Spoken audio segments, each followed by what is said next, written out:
keeping a lot of people away. A gap of 37 points between these two sides as Sundowns look to inch their way closer to a record-extending 7th league title in a row. Of course, a 17th overall. They're looking this season to also become the first side in the history of South African football to finish a league campaign unbeaten. Tonight they will pass the 50-point mark here if they get a result against the home side. Welcome though to everyone out there, and of course William Shongwe, who's been braving the cold here in the Cape over the last couple of days. Let's talk quickly, William, about the weather and the conditions first of all.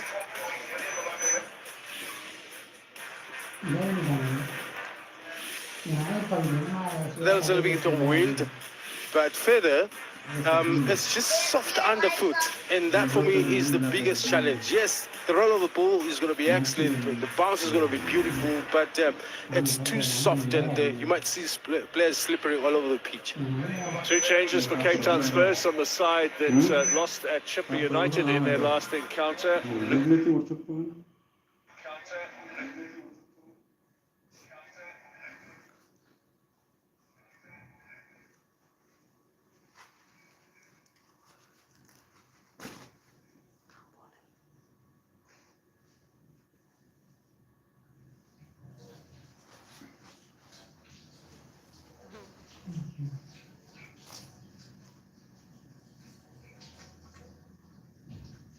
Onto the bench. Goals have dried up completely for Spurs in the last two games. Though the presence and return of Bartman after recovering from an injury should maybe be a big motivation for Kupudo in front of him. But Butaka and Velepai on either side of the two channels should bring a big impact in as far as creating the necessary chances. Mamelodi Sundowns come with a heavy-hitting lineup for today's encounter. They make just 4 changes from Friday's lineup against Young Africans of Tanzania. Terence Mashego on the left in place of Divine Lunga. Aubrey Modibo makes way for Toby Mvala, and Kolise and Mayema in place of Allende and Lorch. Two possibly of the hardest working defensive midfielders in the country. I'm talking box to box now. The impact obviously is both defensive and in defense. But now there's a whole lot more in that attack for me. If you look at Ribeiro, who's the lead, joined the top goal scorer at the moment, and if Charlino is a former top goal scorer himself. So for Sundowns, it's all attack. Gabon Kobela takes charge of tonight's game with Elfas Sitole Maneo Tau as his two linesmen. Ernst Mittendorp on the bench for the home side. He's been a coach of 8 different clubs in South African football, stretching back almost 20 years. His record against Sundowns, 6 wins in 27 past matches. Rulani Mokoena, tonight his 40th league game in solo charge of the club. He's won 29 and drawn 10, yet to lose a league match since being the solo head coach. We now pause for a moment of silence for Luke Fleers, tragically killed last week, the Kaizer Chiefs defender.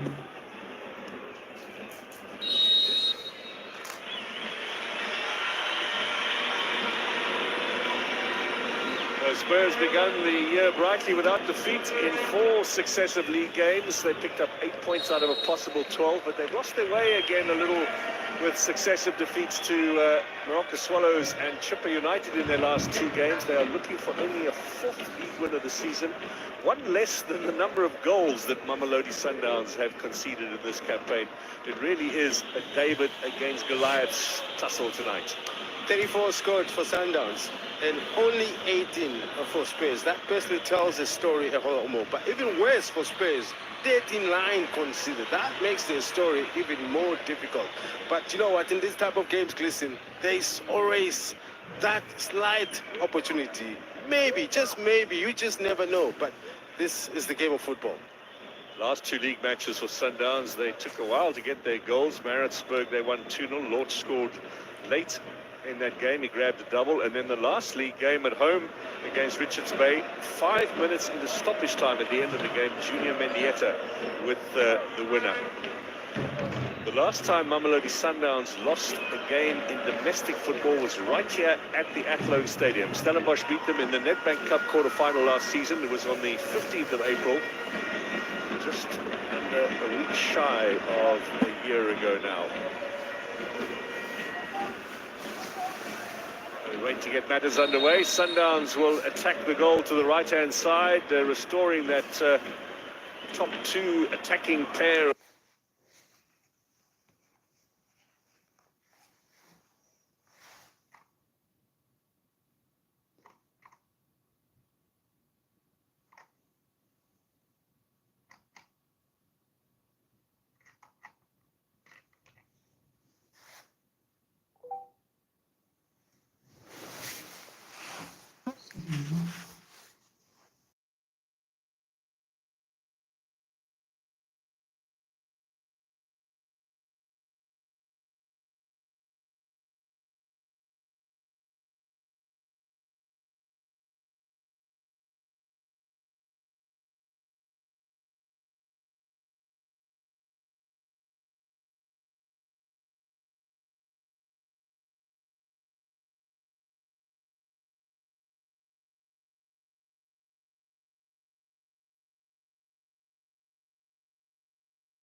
Yes, is on the borderline there.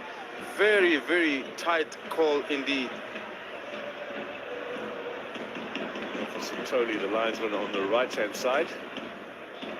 Ribeiro, as you mentioned, 10 goals, the leading goal scorer in the league, along with Tsefofatso Mabasa of Orlando Pirates, who scored a hat-trick against Golden Arrows at the weekend. Ashley Cupido on the other side for Spurs. He's their top goal scorer with 6. Though he hasn't got a goal in their last 4 meetings. This is Velibai now. Cheeky little player down the left-hand side, gets a little knock in the face, but referee's not interested. Play continues.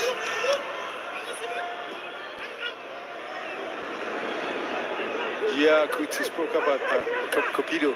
For me, I'm thinking to myself, you know, the missing player in the Spurs team, that is Pewa, hasn't helped the cause of the Spurs, because the past results, positive results that they were getting, his contribution was very, very evident. Ribeiro had the last touch there, throw in, and you can see already the pressing game of Mamelodi Sundowns putting extreme pressure in the midfield on Spurs.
Sizing up his options. No. Turnia from Mokoena.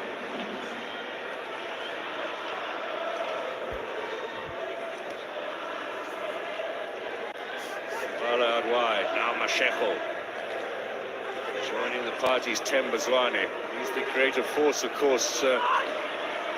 In from Mashego. Burn to clear. Nice clearance too into Valley by. Mudau got a little bit of a touch in there. The pressure continues. Mokoena back to goalkeeper Williams. 11 clean sheets this season. Is top of the table in that department. 13 in total for Mamelodi Sundowns in this category. Mudau. Ball comes across. Forcing Ribeiro out. Ribeiro with a turn. Good work from Jared Moreau.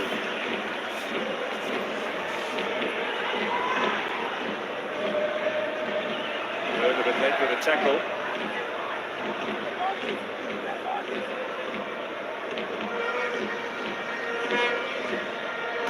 Yeah, you talk about those clean sheets, Jason. If you've only considered 5 in as many games as Sundowns has played, 19 all in all, and it makes a lot of sense that you will have many clean sheets. Only 5 considered. That's another statistics that for me is possibly going to Let me whet your of the season. appetite. 21 clean sheets in 30 games for Kaizer Chiefs in the 2004 season. We're going to rely on you to remember who the goalkeeper was. So that's the record. Which is in terms of 2004, 2003, 2004. Fernandez possibly, yeah. And 21 from 30. So they've got a way to go still, Mamelodi Sundowns.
of Mamelodi Sundowns, but I think they'll start with a 4-3-3 formation. When they attack, it will be a 3-4-3 formation. What will be key would be Ronwen Williams in goals. Mbala will marshal that defense. In midfield, you'll have Mokoena, but up top, Ribeiro will lead the attack, and they'll be looking onto him to get the goals. So the captains, Zwane and Julius, consult with our match officials. Moses Keswa in charge, with Patrick Japta and Sibukele Jali assisting him on the flanks. Oscar Tsesi is our fourth official. Certainly an interesting game in prospects here. Tlisani Motohung will be looking to guide Tuks to their first ever win over Mamelodi Sundowns in this, the 11th meeting in all competitions. 8 league meetings, 2 League Cup clashes have yielded 7 wins for Sundowns and a further 3 draws. Rulani Mokoena will remember perhaps not so fondly last season's quarter-final and want to put things right as we observe a moment of silence here at the Lucas Boniface Stadium.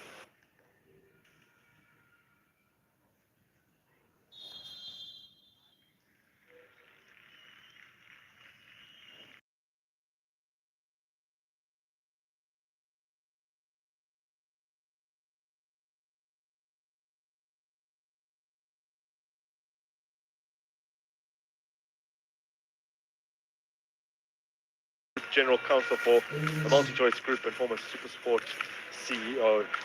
May their souls repose peacefully. Samuel Julius, once upon a time, Mamelodi Sundowns player. He scored 2 goals for them in the Nedbank Cup more than a decade ago in that 24-0 hammering of Powerlands FC. Temba Zwane, Mamelodi Sundowns skipper, what an influential player he is for this side, who are in such good form. And actually, as far as recent form goes, we're looking at 2 of the most consistent teams across South Africa's 32 professional sides. And tonight we learn which of them will be the first to punch their tickets to the semi-finals of the 2024 Nedbank Cup, as Sundowns take on their less acclaimed city rivals for the first time in almost 8 years. The Brazilians looking to take another step towards that prophesied quadruple and immortality for this current generation, who have sent records tumbling left and right over the last few years. That quadruple would be unprecedented and certainly something that, under their coach who demands so much of them, they would love to achieve. These are 2 teams that are on form, Grant. 2 teams that are on unbeaten runs.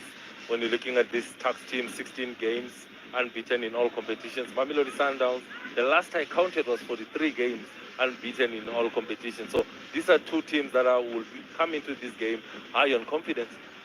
Yeah, domestically, I think it has edged above that particular mark you mentioned, as Tuks get a very early opportunity here to break the deadlock. As far as all competitions go, it's been 19 matches since that loss to TP Mazembe. This will be a big weapon for Tuks today, the long throw. The long throw will be key. The far post and the positioning of the players in the box will also be key. A great opportunity on that far post for Abrams to be able to get on target. He does not get on target. He needs to learn playing against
with Ribeiro the latest, actually, to make it 17. The top scorer in ties between Mamelodi Sundowns and Tuks, Anthony Lefort, with half a dozen goals. They're looking for another here, Sundowns. Big opportunity for Mayema. Pulls another save out of Mayova. Oh, you would have expected him to slot that one away. I did say earlier, it's going to be a long evening for Maova in goals because Mamelodi Sundowns are starting to get the rhythm. They're struggling to pick up the runs that are being made by Mayema, the runs that are being made by Tembazwane. You're thinking that Morena is playing as a right back. Look how far he is. How far he is, high up. Now look at this. Ribeiro not able to squeeze it through for his captain Zwane.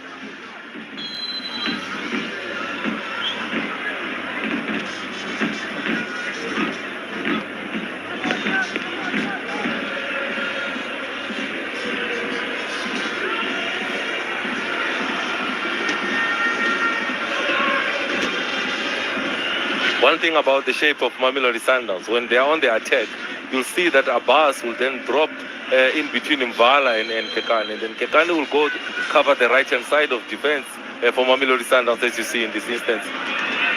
Ball just getting away from Langa. No outfield player has played more minutes for Tuks this season than Langa.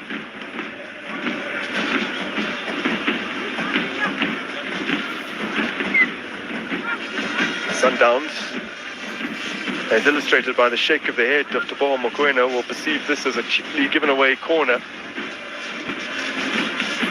Samuel Julius preparing to deliver it in. It's a decent take and it's caused a bit of panic. Now breaks again for Julius. This time, good clearing header, courtesy of Ribeiro. Collected by Mahlangu, been able to dig out across here, back across goal, and the referee rules in favour of the visiting Mamelodi Sundowns. Seems strange to say that when we're out at the Lucas Moripe Stadium. And if you missed our little pre-game chats as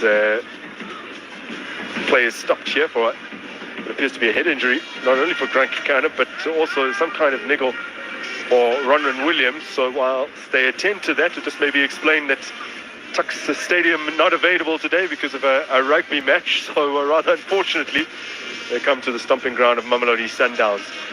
Should have been two. Pamuzo, Mayema in so much space to kind of measure that that finish.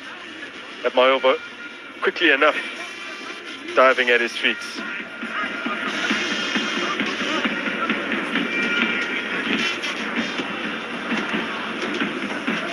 He puts his body on the line.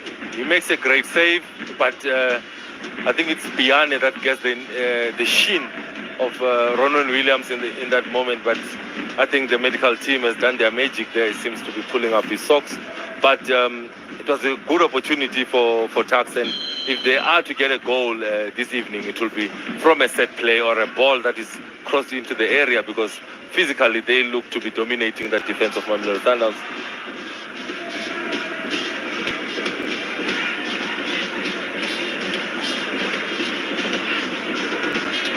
So despite the concerns, both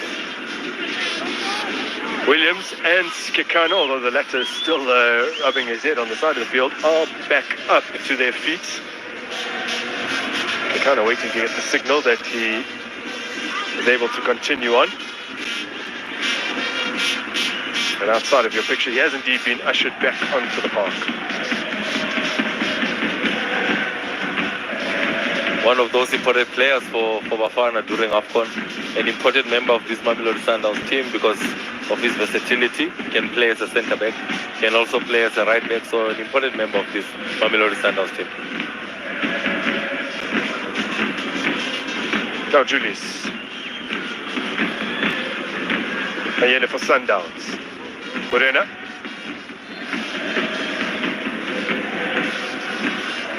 Fouled there by Majadi Boru.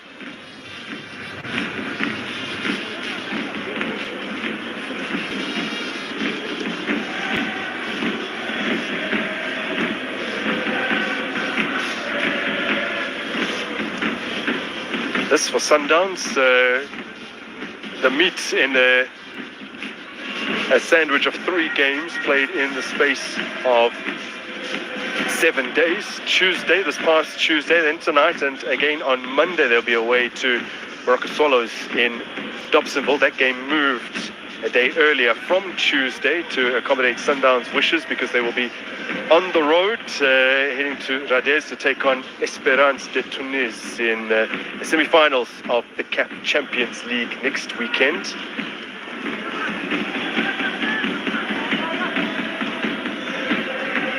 They're flying the flag. They're into the semi-final stages now of the CAF Champions League. The goal, Yamanaka, goal number 15 in all competition. Well taken by Lucas Ribeiro. They celebrate in the corner to say, we'll keep supplying you, you must keep giving us the goals. Faces some stiff competition down the final stretch for that golden boot in the DStv Premiership, with Tsikhivasa Mabasa having joined him on 10 goals with his penalty this week against Cape Town Spurs. Takes him clear once again.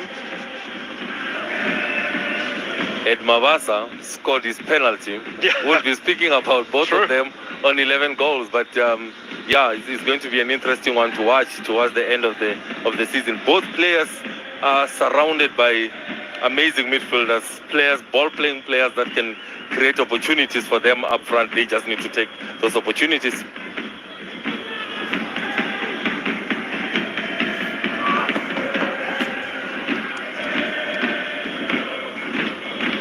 Allende steals in. Williams to Kekana.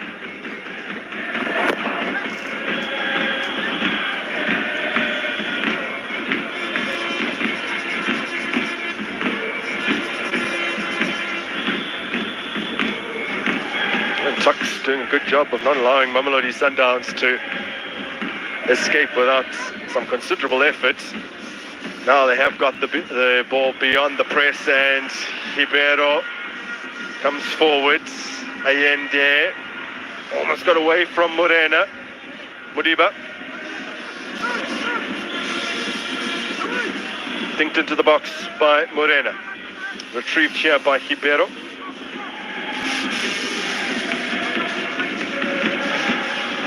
Obas to Mokoena. Miami.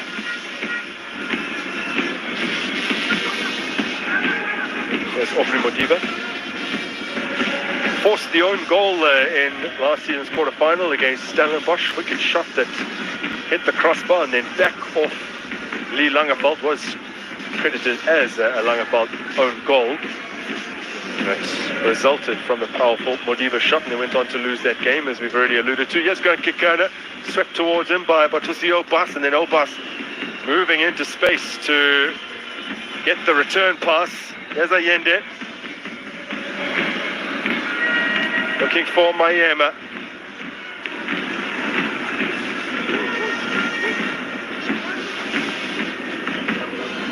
Miami just indicating that I did not want the ball to feed. I wanted the ball to space, and I was moving there already. Acknowledges that is Allende.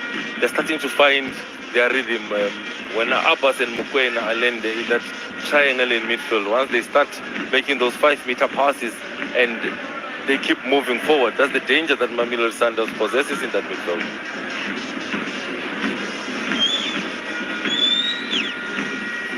Cut out by Mbala.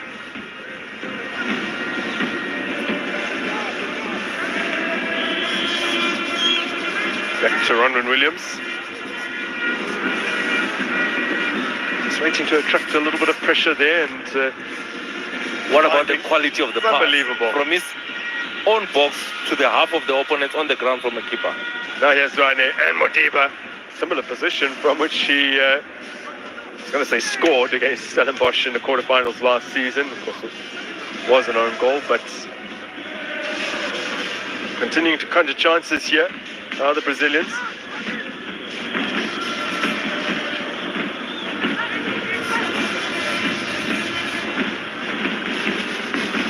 Look at all 10 of the Mamelodi Sundowns players in the half of Tuks.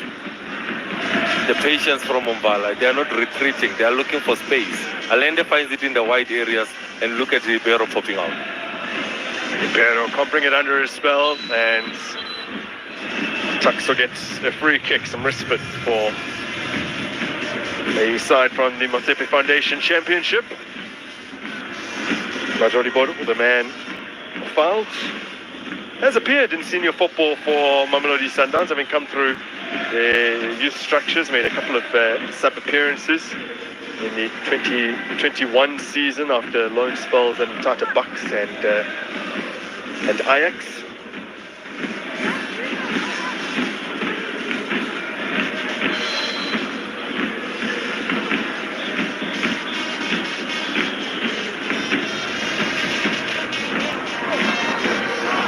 Sundowns playing tonight their 20th National Cup game in the PSL era.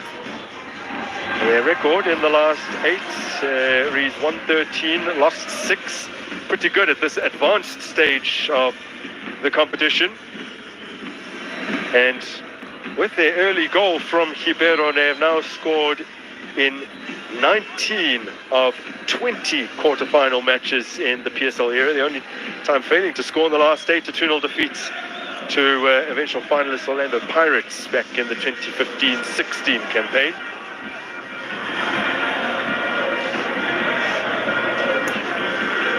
They are on track to reach a remarkable 14th PSL.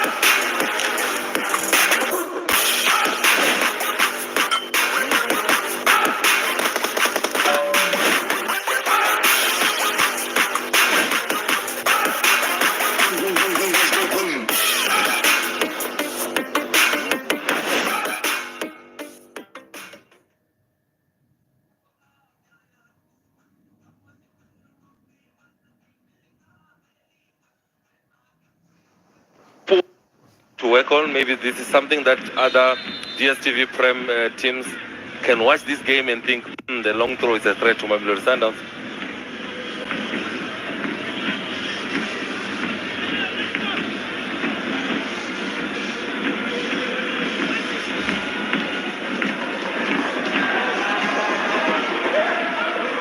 Kekana under pressure. That's exactly what the intention is. From a Tuks perspective, Take away space and time from Mamelodi Sundowns. That's the message from Coach Mutawu. The long throw once again.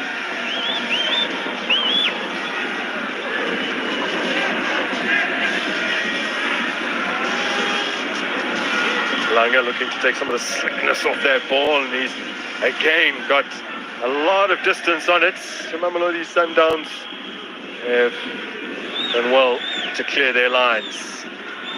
The ball retrieved by Frank Perry, hoisted upfield, where Delano Abrahams will keep it alive. Former Hungry Lions man wanted the return. Samuel Julie's not able to get it out of his feet as Tabo Mokoena comes forward. He's dispossessed.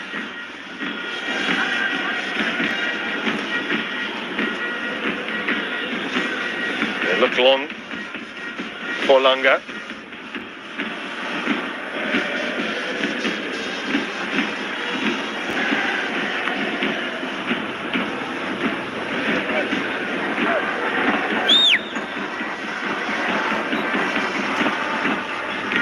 Yet another long throw opportunity, perhaps not in the ideal position. Williams comes for it this time around. Not the cleanest take, but eventually it's in his clutches. Well, Tuks' style of play has in recent years oftentimes been referred to rather pejoratively as helicopter football, and you can see they flung it wide and then they went for the long throw. So there's a lot of the ball in the air, but how effective do you think it is against the Sundowns team? And I ask you this because if Sundowns play in a certain way at training, they're playing against that, effectively that style. How do they prepare for this?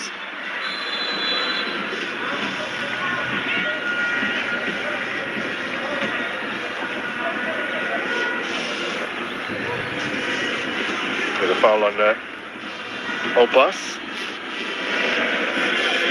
Bambi trying to use the space in behind, good cover defense coming from Abbas in that moment. That's one of his roles tonight. Whenever Mbala will be dragged out wide, he needs to give the cover to the centre backs. Mamelodi Sundowns build again. How long can Tuks press the way that they are pressing and be aggressive like this? Williams caught on the ball. You have to be a very fit team to be able to press for 30 minutes the way that Tuks have been doing. Mbala being pressed, is feeling the pressure. They pass on the pressure to Williams, but again, Abrahams continues. That's a good attitude. That's good work ethic. They're doing it as a group. They are doing it consistently, so that is Tuks.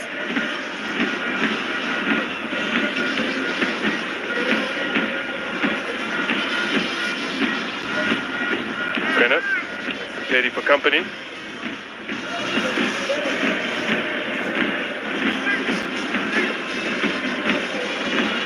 Now Williams with some space to measure his next pass.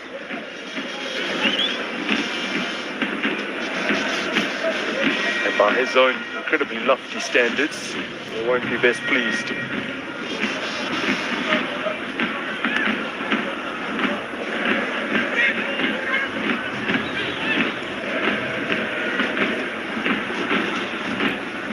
If not for the Namibian between the sticks, Tuks will perhaps be a little further back. But having seen the ball whistle past him, made two really good saves to prevent Sundowns from streaking any further ahead. Here's Ribeiro, holding off Marabani.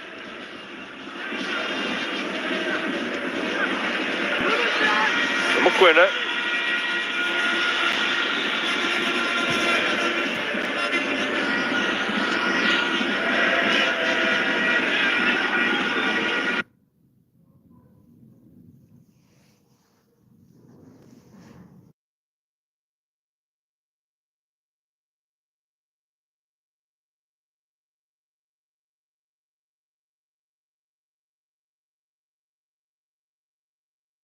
Sundowns referee agrees that was some rather cynical play here from Grant Kekana in holding his man back off the ball. Is it a yellow for obstruction? Did he prevent Langa from getting to the ball, or Abrams to get to the ball? Is Kekana attempting to go to the ball? The answer would be no. Is he blocking the path of Abrams? The answer would be yes. So it's a correct call by the ref to give a set play to Tuks in that instance.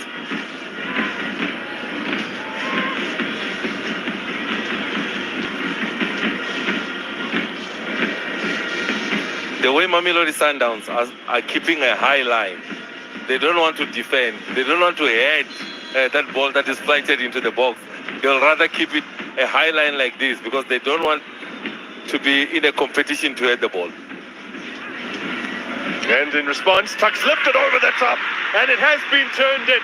Brilliantly worked set piece. And Delano Abrams gets another Nedbank Cup goal. Goal number 5 in all competitions for Tuks. He wins the foul for Tuks. The ball is flighted into the far post, and you can see it from the training ground. You play the ball to the far post, and then you bring it back, and then they react the quickest. They did not want a delightful ball by Julius. It's dropped into that central area, and Abrams reacts the quickest, puts it in the back of the net. Mbala beaten in the air, you don't see that a lot, Grant. Not at all. Brilliantly worked. Lovely ball over the top from the former Sundowns man, Samuel Julius, and then knocked into a dangerous area by Piani, the man who came in to replace the Sundowns Loni Tabang Sibanyoni. And there's Delano Abrahams a man who got his start in professional football quite late in his career. But, man, what a cup he is enjoying in the colours of Amataks this season. Sent them through in the preliminary round effectively with his goal and then a first round winner. And now he's netted against Mamelodi Sundowns. Incredible story.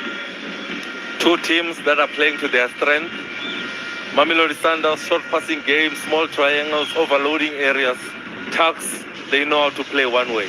It's long throw-ins, it's long balls into the box, play from the second ball, and that's how they get the goal. Contrast of styles, but entertaining football.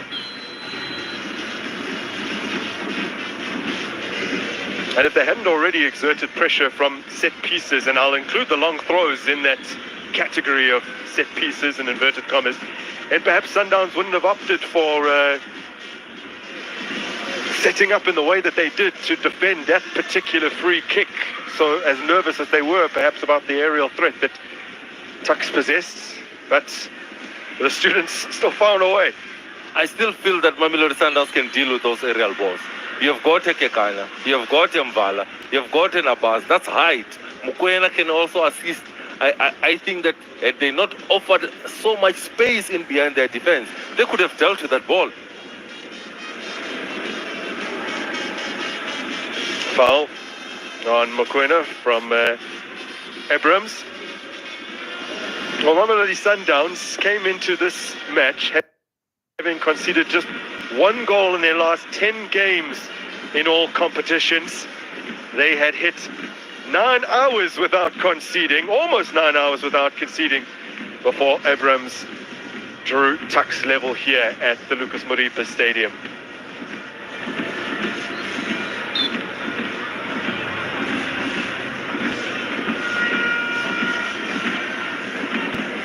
Potentially a direct free kick opportunity here for Mamelodi Sundowns. It's a fair distance out from goal.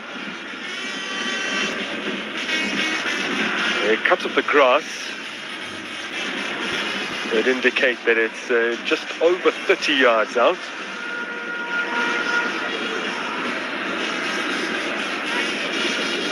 It's also very central. But if hit with enough venom by someone like Teboho Mokoena, it could go swerving in the air. I think we were working together here when Mayema at the family meeting, and they showed us something special from the training ground. Yes. Do they have something special again? I'm suspecting something. That lovely little dinked ball over the top that was acrobatically turned in by the Brazilian, who's already on the score sheet today.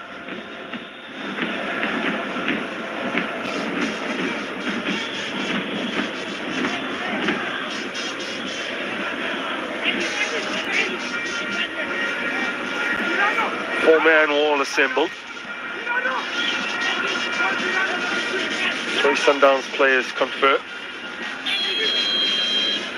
Mokoena has been the most deliberate in measuring out his run-up, and it is him who takes him. Oh, and he's hit the target, and Mayova has had to fly across goal to get a glove on that. A wonderful save has potentially come at the expense of a match-ending injury. He looks fairly stricken on the turf at the moment.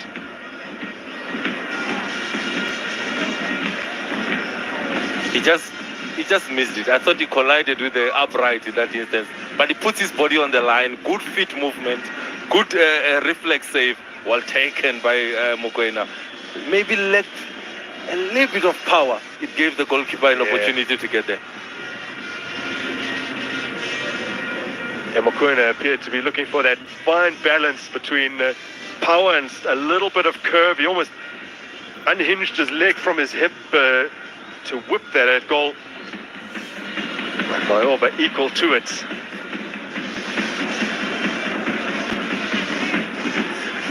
You have a very important role.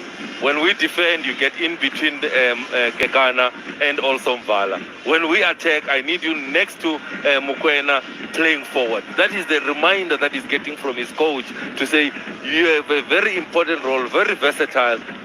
We sometimes call it the Rivaldo Kutsia role at Mamelodi Sundowns. Yeah. Kisani Motong, 2 seasons back, he took Tuks so close to the promised land. They missed out in the end by 2 points. Richards Bay, the team getting promoted, and then went into the playoffs, almost made it through the playoffs. They lost 1-0 to Morocco Swallows, the team that were dropping down from the top flight to compete in the mini league. They just needed a draw on that day, couldn't muster it. Now 2 seasons on, again they're in the reckoning for automatic promotion. 1 point behind Magesi, a surprise package this season with 23 games played. They will almost certainly finish in the top 3, the playoff positions, because they have a 9-point buffer over 4th place Baroka, but they don't want to end up in the playoffs, so it's such a gamble. And they do have a season-defining game coming in just over a week's time. They face Maritzburg early next week, and then they will be hosting Magesi the following weekend, and they will be back at the Tuck Stadium for that one.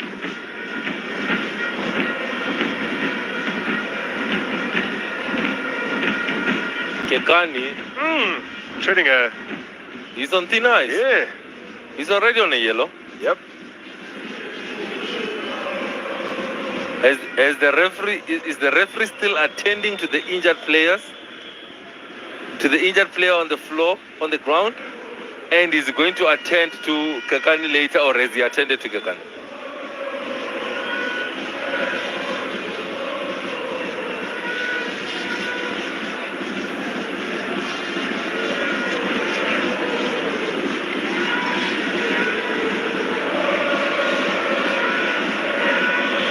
So it appears that Kekana will escape without a second booking, but it's a firm final warning.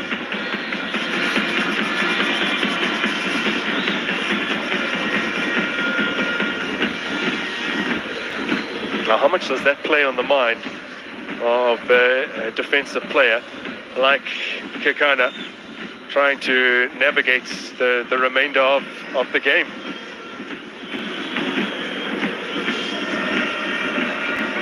The refs are also encouraged to manage the game. When you're looking at that incident with Kekani, the ref has all the authority to manage the game. But now from the Tuck side, they'll be saying, but it's a foul. Did he not break a promising attack? That is the question from the bench of Tucks in that moment.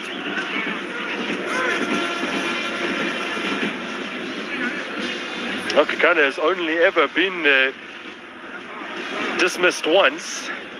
4 Tucks against Mamelodi Sundowns almost 9 years ago now.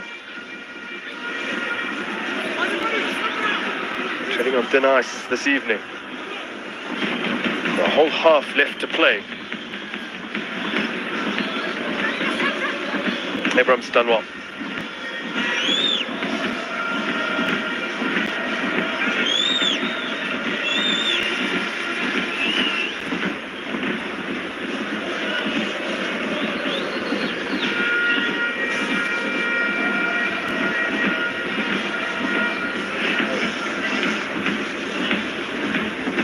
Flags raised, offside.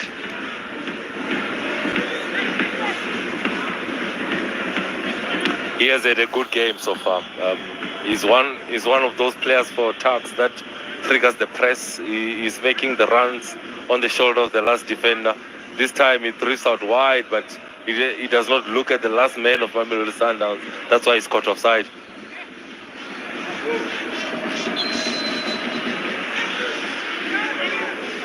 Another offside, this time against Mamelodi Sundowns.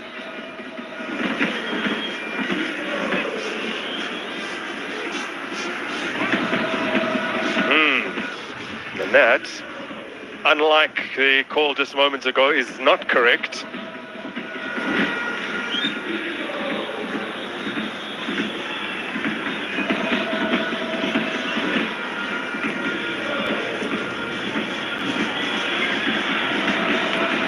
Passed upon here by Mayema. Forward for Ribeiro. Mahlangu getting it away from the Brazilian and then brought down by him. He'll turn 25 next Friday, will Tsibiso Mahlangu, the man who originally started out at the Northwest University, the football academy out there. His first taste of Nedbank Cup action came in 2020, that's Mahlangu, but Northwest University lost 4-0 to Black Leopards in the last 32. Lito Tatuba.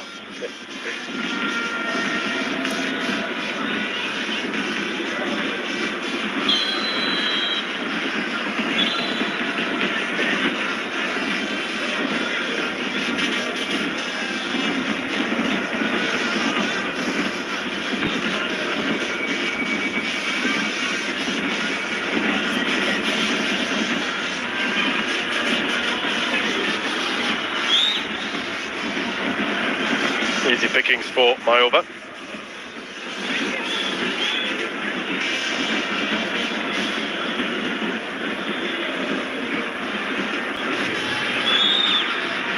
Found a player upfield and hasn't quite worked out. Abraham's playing the pass, but Yanambambi not on the same wavelength as him.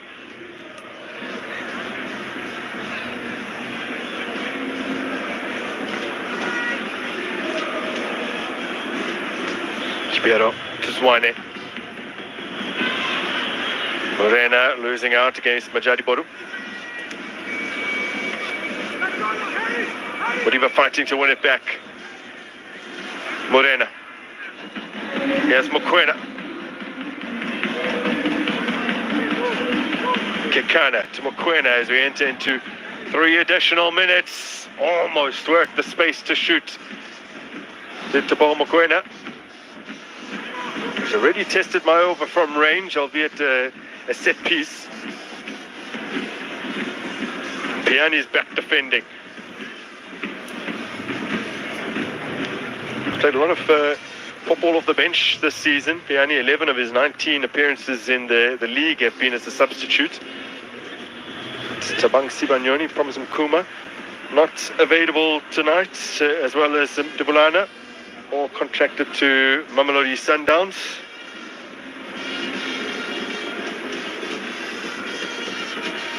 Also have Tulani Zandamela on their books,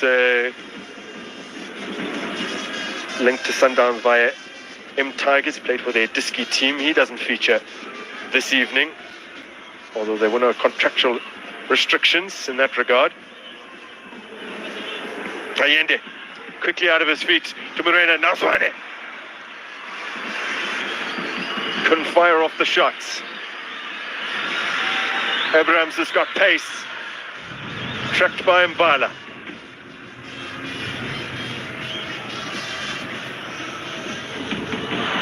Oh, just couldn't latch back onto it there.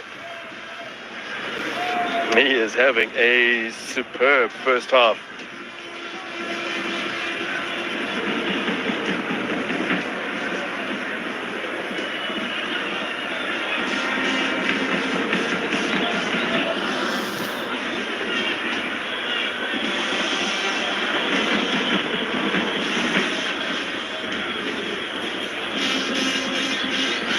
Prior to losing to Stellenbosch in last season's quarterfinals, Sundowns had won their 4 previous appearances at this stage in the Nedbank Cup since the 2-0 loss to Pirates in 2015-16. They've only ever lost quarterfinal matches in successive years. Once before, 2013, 2-1 win, the 2-1 loss at home against Platinum Stars, and then the following season by the same scoreline to Orlando Pirates.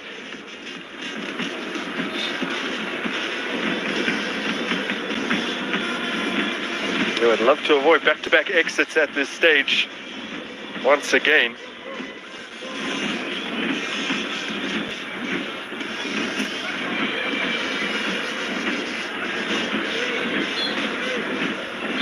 So that's it for the first half here at the Lucas Buripe Stadium. Mamelodi Sundowns, for the third time in 25 Nedbank Cup matches, playing on a Friday night. The two previous instances have both been successes and both been with a clean sheet against All Stars back in 2018 and by a big margin against Richards Bay in 2022. But this Friday night clash against their crosstown rivals not quite going according to plan just yet. Edward Mayova with two big saves kept Amatux in it after they had conceded the early opener to Lucas Ribeiro, and then Ronwen Williams saw it flash past him. Delano Abrahams with the equalizer to bag his third goal in the Nedbank Cup, including one in the preliminary round. And we have a serious contest on our hands under lights here in Attridgeville as Mamelodi Sundowns go in search of yet another title. Amatux look to play spoilers. It's 1-1 after 45.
Khumbudzo and James. James, let me start with you. You're watching pitch side.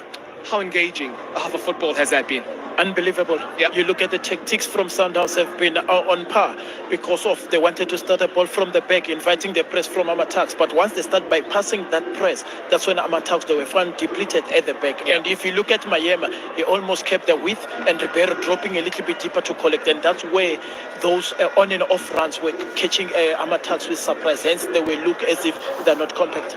That was during a period where Sundowns looked really comfortable against his Tuks outfit. How have the home side in the University of Pretoria wrestled the initiative back here? They are playing to their strength. Their strength is set plays. Their strength is their physicality. Their strength is aerial balls that they are able to play from that second ball. Mamelodi Sundowns on the other side is playing short passing games, overloading the side, small triangles. Yeah. But I need to give them credit. For 45 minutes, they managed to press as a unit. Will they last the entire 90 minutes? That's the big question. Yep, that is the big question. It started the way Mamelodi Sundowns would have wanted it to start. And you spoke about their ball players, James. It was also the mobility of said ball players that really troubled Tuks, and it led to a wonderful strike from Ribeiro. I mean, that's beautiful. That's a scorcher. That's a cliffhanger. But the run made by Thembazwane made everything possible. And the cleverness to backheel it. Yeah. And unfortunately, Tuks couldn't deal with the second ball. But I mean, the celebration equals to that. Look at the run by Mshishi. He moves the ball away and then deceived the defense and then playing a headback. They clear the lines, but look at where Ribeiro found himself with anchors of space. You know, sweet left footers, they always make sure that they have precision and accuracy to find that opener. Of course, James was going to mention left footers as a left footer himself, but this is how the equalizer came about then, Khumbudzo, and it's got everything that we've seen from Tuks in this particular half. Firstly, the press, and then the set piece. Well flighted by Julius. Let's give him credit for that weight of the pass. Yeah. Biane, the knockdown to find Abrams. You can see this is from Tuks training ground. To the far post, bring it back. Abrams put it in the back of the net. Goal number 5 in all competitions, but he wins the foul and he goes on to finish that foul that he had won. Abrams looks up for it, as does the Tuks goalkeeper. Now, he's made some wonderful saves, none though as impressive as this one. Edward Mayova was stretched beyond his elasticity, but look at that strong arm. Left arm was strong enough to make sure that he parries that away. Great free kick from Mokoena with the pace, but Mayova was equal to the Tuks, and that's a match-winning save at this point in time. Without his interventions, Khumbudzo, Sundowns could be well out of sight. As it is, as the numbers suggest, not the case as of yet. Coach Rulan is in the change room now saying to the players, we've got 68 ball percentage on the ball. We need to use it wisely. We need to break more lines. We need to break more windows. As pull in our window because Bapuli window the time Uzwania Puma, that back heel, and that's how they get the goal. They have not made enough progressive passes. That is Mamelodi Sundowns. On the other side, Coach Mutaung would be happy to say, we're pressing well as a unit. Let's stay compact. But when the opportunity comes to play behind the defense of Mamelodi Sundowns, they need to do it because that is their strength. We're going to have a look at the possible changes that these two sides can make. And as we have a look at that, James, is there a reason for Tuks to change their approach at all at this stage of the game? Not now, because yes, Mshamonyane is there, and also Sukutlong, who can remember the 2009, but as it stands, they have to keep it going and make sure that if they need legs to carry them up, Mshamonyane is there, Sukutlong. If they want to solidify, Mokoena, Tabiso Mokoena can solidify things in the middle of the park. From a Sundowns point of view? Lodge a brace in the last Nedbank Cup. He can come in, he can play in behind the defense, he can play in between the lines. Peter Shalulile, if you need a target man, he will also help you, Peter Shalulile, defend set plays because he's very good in the air. So he's one of those two players for me needs to come on if Mamelodi Sundowns wants to take the game to another level. Well, we've been thoroughly entertained here so far at the Lucas Muripe Stadium. As it is, it's as you were for both these two sides from Cap City. Mamelodi Sundowns up against University of Pretoria. 1-1 the score at the break. Some answers need to be given in that second half, which is coming up after this.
ESL presents the 2024 Nedbank Cup for all of us. 16 DSTV Premiership sides, 8 National First Division clubs, and 8 from SAFA's regional leagues, engaged in all-out electrifying knockout action. The Nedbank Cup, Yona Kiona Yaruna.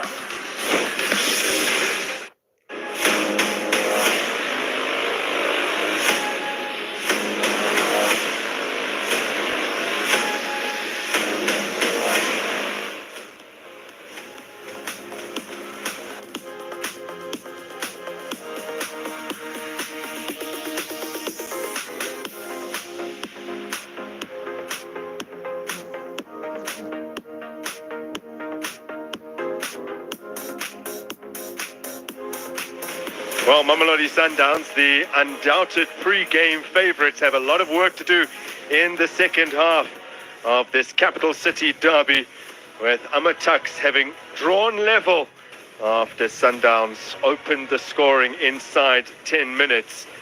And it has been a highly intriguing battle between these two outfits right here at the Lucas Moripe Stadium. Home game for Amatuks this evening, and not Mamelodi Sundowns.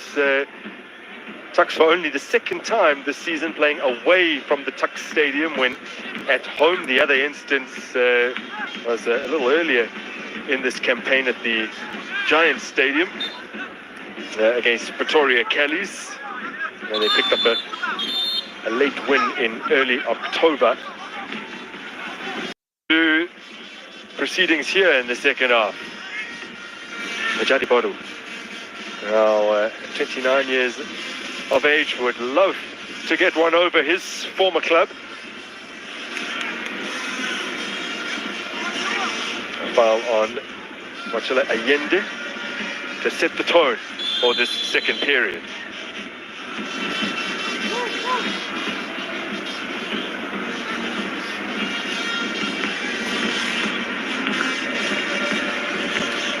This match for Tuks marking their 22nd in the Nedbank Cup. This is the 10th edition that they've appeared in, and they're competing for the 4th season in a row. Although prior to that, they were absent in 2017, 2018, 2019, and 2020. Didn't manage to get past the preliminary round obligation that all championship teams have. They would have actually been absent from the 2021 edition as well, but they were reinstated after SAFA couldn't hold the qualifying rounds in late 2020 due to the COVID pandemic.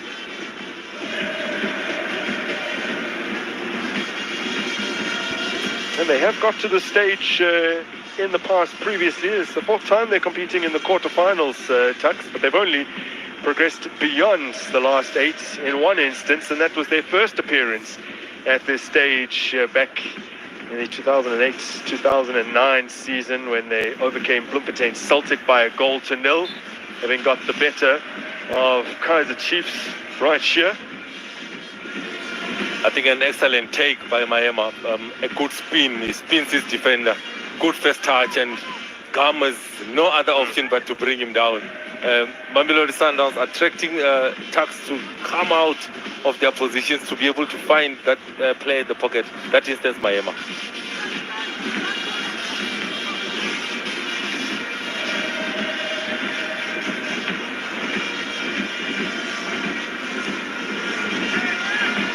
There is Allende.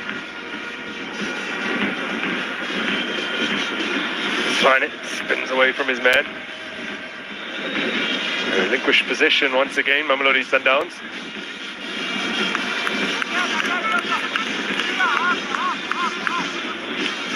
Sundowns playing their 22nd away game in all competitions this season. Their only defeats have come against Wydad in the AFL and TP Mazembe in the CAF Champions League. That was their last defeat, both home and away.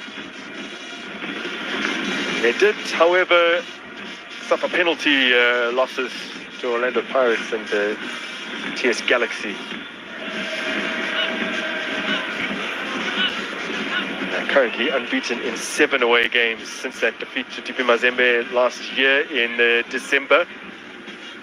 They came into this one having conceded just 1 goal across that 7-game unbeaten streak on the road. A mere consolation that Mbi La Masia managed from the penalty spot, courtesy of Paul Johnson.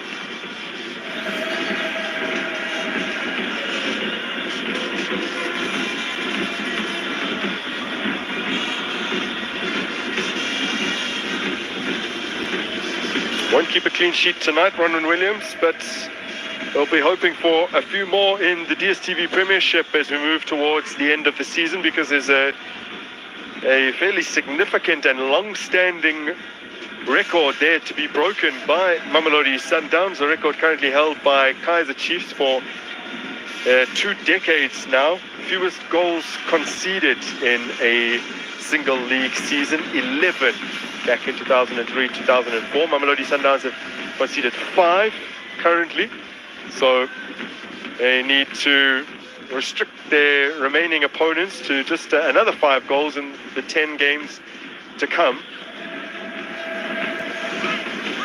And as we did see last season, once they had won the title, they did take their foot off the gas a little bit and conceded a few goals down the final stretch.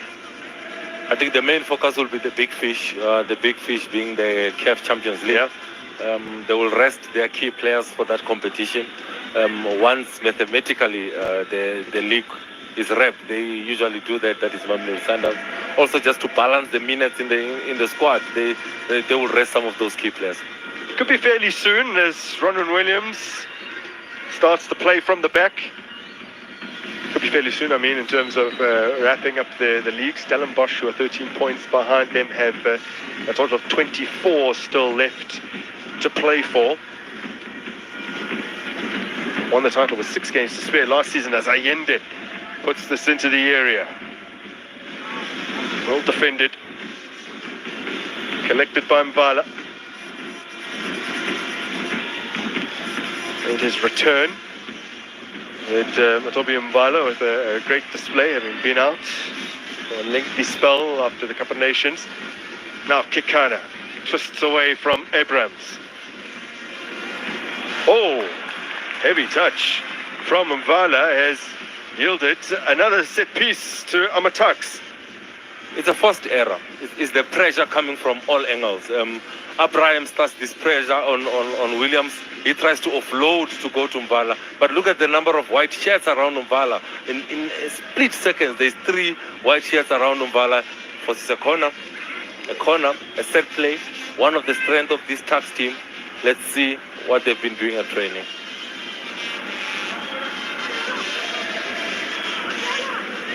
Samuel Julies in his 6th season at Amatax delivers out-swinging take. Well, it did find the head of Piani, who I guess you would be looking for, but he couldn't capitalize on any significant pace on that particular set piece and produce something tame. It's difficult to connect with an out-swinger when it's coming from a set play.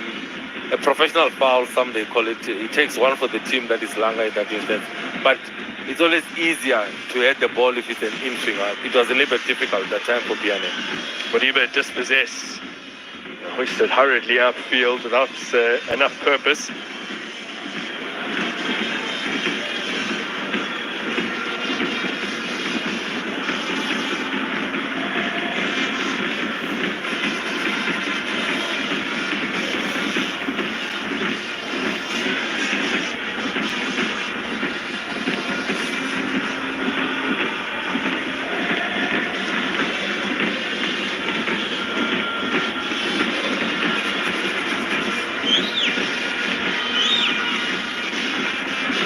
Flick on. This time comes to nothing. Allende receives. Chops back inside, looking for that option. It's Hibero. Zwane. Modiba. Back to the skipper.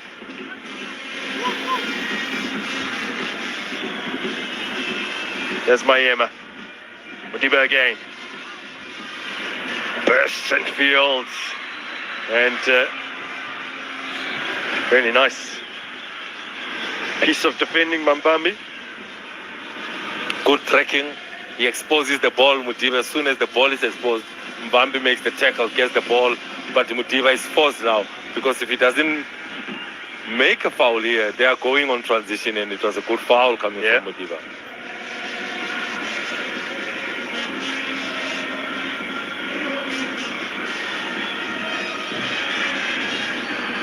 Williams will collect. Penalty shootout master is Ronwen Williams, although none of Sundowns' previous 19 Nedbank Cup quarterfinals in the PSL era have been decided on spot kicks. All told, across all the different rounds, they have been involved in 11 penalty shootouts. The way it is, when Mamelodi Sundowns don't involve the centre-backs in the build-up play, it means Tuks has got the numerical advantage when Ronwen Williams kicks the ball long, because they count Ronwen Williams plus the two centre-backs. It means they are less in terms of numbers. That's why Tuks is able to win the ball when it gets into that midfield zone, when it gets into their defensive third. Mayoba, a decent punt downfield. Modiba with his head on it.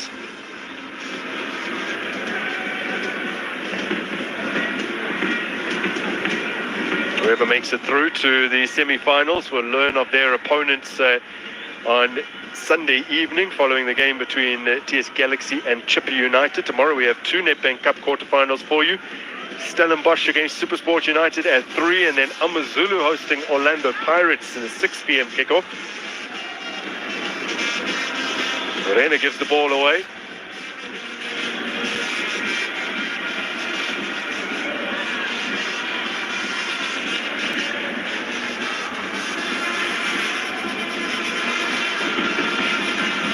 Minutes into the second period, Mamelodi Sundowns still dominating the possession.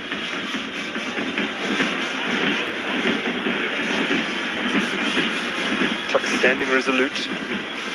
The best defense in the Motsepe Championship, that is Tuks. The best defense in the DSTV Prem, Mamelodi Sundowns. But best scorers, Mamelodi Sundowns. So this is the best scoring team in the DSTV Prem against the best defense. Well, Tuks did come into this match with 4 clean sheets in their last 6 outings in all competitions and just 2 goals conceded. Their streak is a really incredible one of 16 games without defeat. Their last loss coming in early November against Uppington City. Their club record actually stands at 22 successive games without defeats across 2 different seasons, though, as Timbazwane finds Ribeiro, trying to work the space, find a teammate in a promising area. Allende returns it to him. Picked up by Mayema. Mokwena.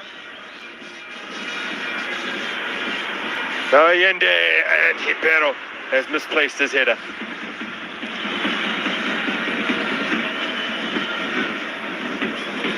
The discipline, the shape, but in the last moment, Majidi Bulu gives him space. Allende does not go to Allende to take away space and time.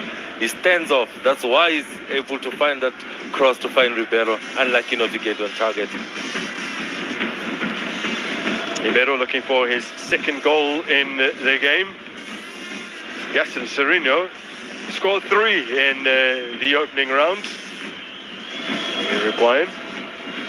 Ribeiro tonight, by the way, became the 51st different scorer for Mamelodi Sundowns in the Nedbank Cup, the National Cup under its current guise since 2008.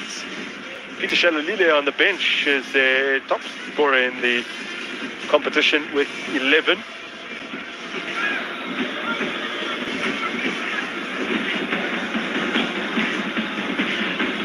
Well, 2 players who have already contributed to Sundowns' progression in this cup coming on. We already mentioned Serino, but Temagosi Locha's double against Maritzburg saw them through in the last 16.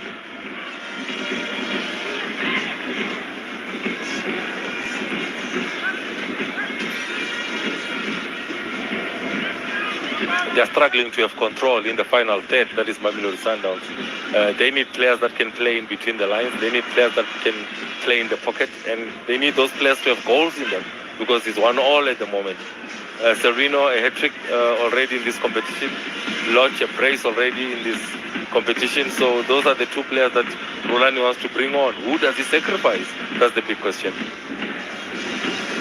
That will be very interesting to see that sub-sport go up.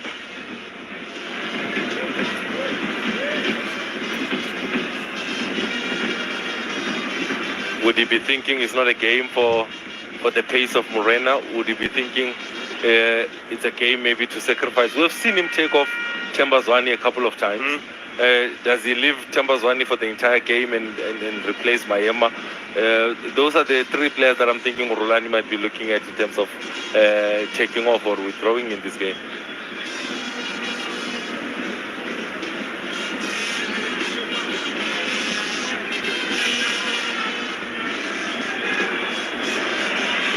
There is Zwane gliding forward. Morena. Ribeiro. A pass. He's cracked that towards goal. Elected by Mayema.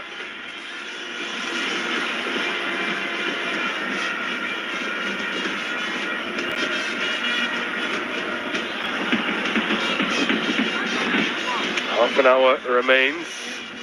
The potential for this to go beyond the 90. 3 of Mamelodi Sundowns' 19 quarterfinals in the PSL era have gone to extra time. And they've won all of them. It might go down to depth. Mamelodi Sundowns are going to the bench to look to bring on 2 quality players. What does Tax have on the bench? Because looking at Piane, he's starting to tire. You can see in the way he's moving. He's no more moving as freely as he was in that first 45. That will be the key. They're playing a very expensive game, that is Tax. Pressing, and you can't press for the entire 90 minutes.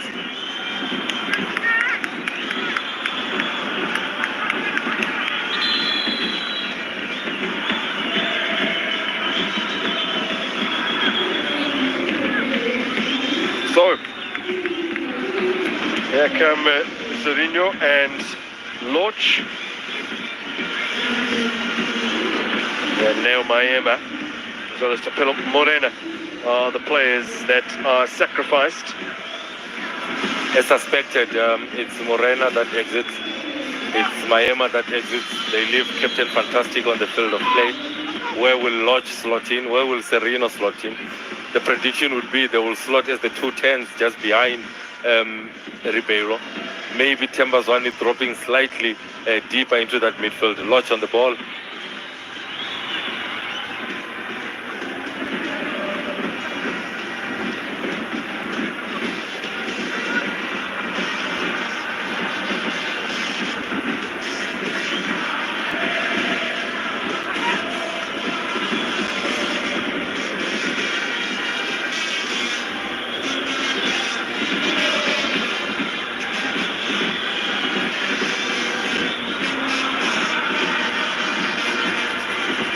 Tapelo Morena involved in creating the opener. It was his ball across the face of goal that was cleared away into the path of Ribeiro, cracked it into the top corner.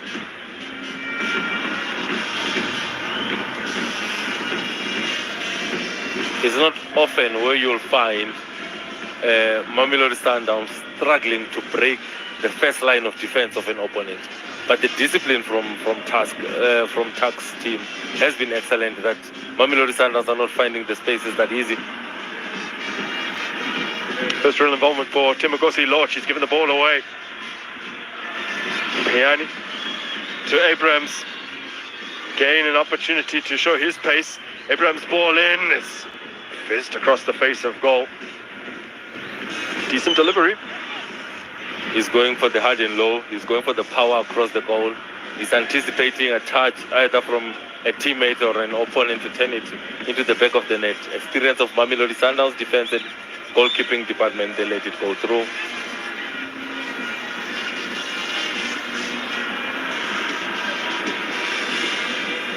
Mamelodi Sundowns looking to progress and make it 3 Nedbank Cup titles in 5 seasons. They have won 2 of the last 4 on offer.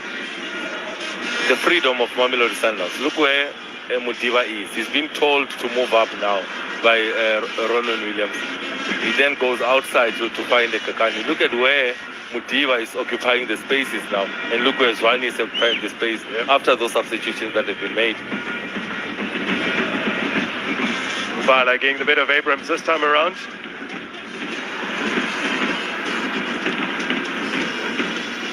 Williams gets it upfield as promptly as possible.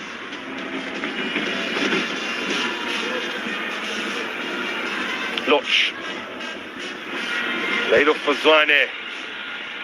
Sent forward for Allende. Zwane. Again, after receiving from Loch, and then just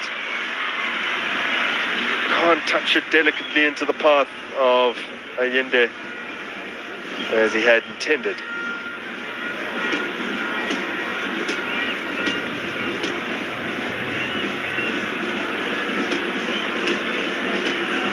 Oh, much has been made of the fact that when Tuks got to the final in 2009, they saw off 3 top-flight sides.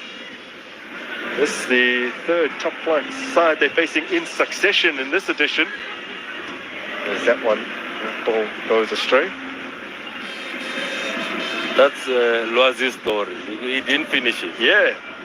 Well, back in 2009, they saw off Kaizer Chiefs in the round of 16. They came back from 2-1 down, eventually won that one 4-3.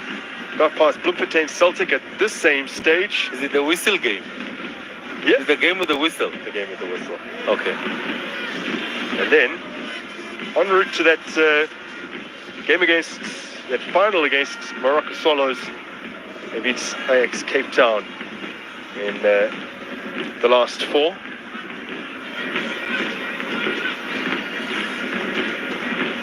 And that is the only instance where they've ever got past this particular stage. More recently, lost in the quarterfinals against Amazulu in 2010, and then 2 years back against Royal AM in 2002 as Thembinkosi Loch loses out.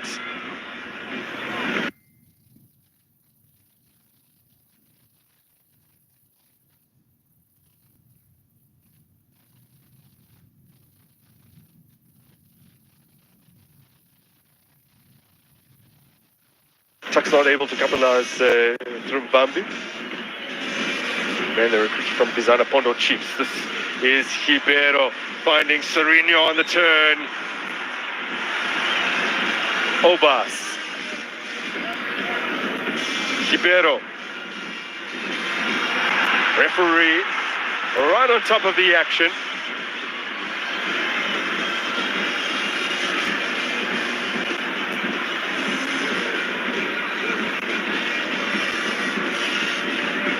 Now Mamelodi Sundowns did win their game against Spurs from a penalty. Getting tired. Yeah, they're no more pressing the ball. They're just following the men.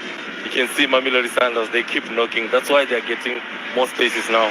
And look at the space here. Now Serino's the latest to go down. Well, the celebration from Majadi Boru indicates that he believes wholeheartedly that he's made a really clean challenge. Mokoena, let's fly. All the pace taken off that one by a couple of deflections.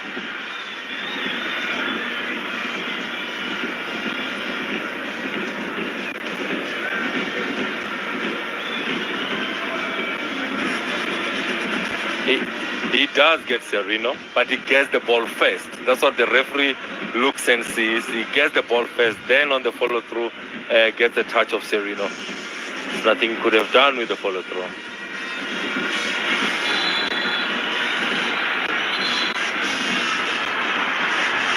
Well, the referee issuing a yellow card here, use of the hand by Sidle Gumen, his attempts to intercept. Man was at Catholic Stars last season. Let's have a closer look. Comes off the shoulder. But the pressure that Serino and the rest of the Mamelodi Sundowns players are putting on the ref, he's starting to feel the pressure.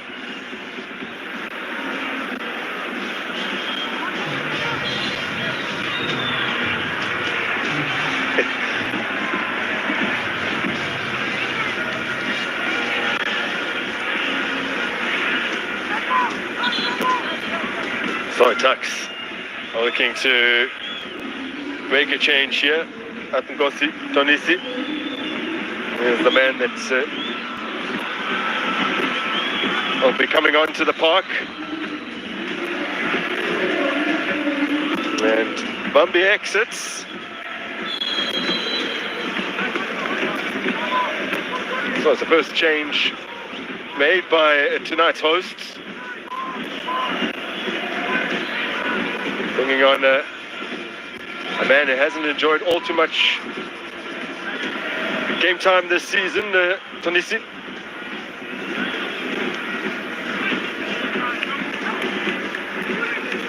But what he does contribute is yet more aerial presence for Amataks.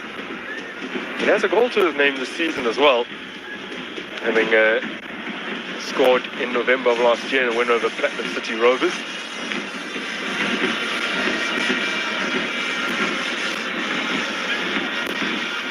Mayoba, who was at Pretoria Kelly's last season, 5 clean sheets in his 16 appearances in the Motsepe Foundation Championship, which included a shutout in a 3-0 win against Tucks.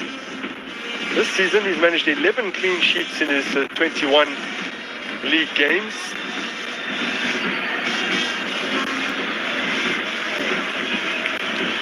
The pressure pays dividends at the other end.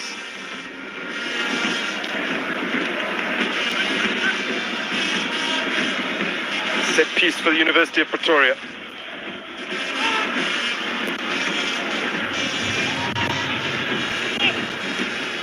Gam will be a target. Tonisi will be a target. Langa.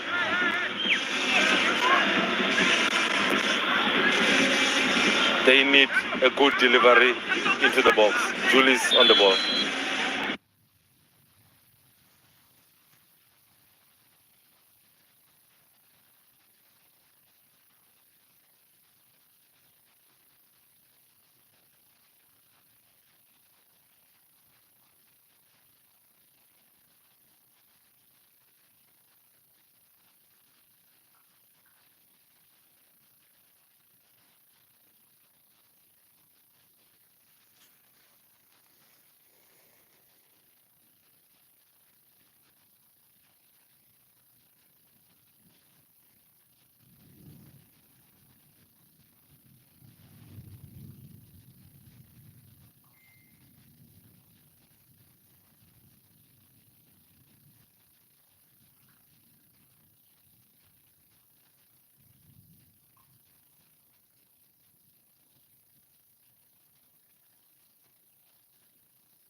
I think it should be a foul to Tucks because we are Stella Umumkwe.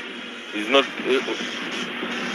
I'm still Mokoena, unlucky for Mopedi in that instance, but you can see the maturity of Mokoena, the experience. He just puts his body in between the defender and the ball. Modiba delivers. That's away by Komoto Marabane, the birthday boy. Former Cosmos man, who turned 27 today. He, like every other player in white out there today, has put in a massive shift. Had to do a lot of work without the ball. Seen precious little of it. And still, they've restricted Mamelodi Sundowns to just that 8-minute goal from Ribeiro. Yeah, they have another opportunity though, the Brazilians. Mokoena fed it out wide for Serino with an ineffective cross.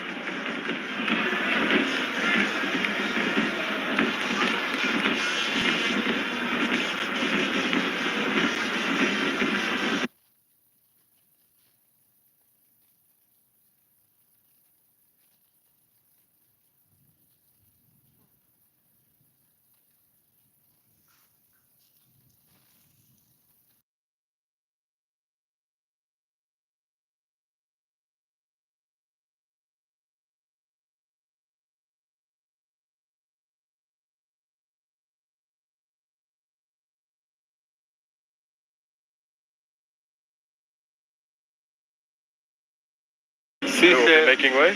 For Sihle is the yellow card. It's the yellow, yeah. So he knows that one more mistake he might be sent off. So they save him. They bring in Tabiso Mokoena, who will slot into that centre back position. Also Makara coming in. So they've got they've got a set of fresh centre backs. Yeah. To see out the last 15 minutes of this game. Oh, Lani Mokoena expressed his surprise pre-game that Tabiso Mokoena had not started this match. As Demokosi Loch gets it out to fellow sub Gaston Serino. He'll be looking for his 8th Nedbank Cup goal. Loch again. Allende, Obas. There's Mokoena. Space on the right-hand flank. Loch seeking to drive the pass into the 18-yard area.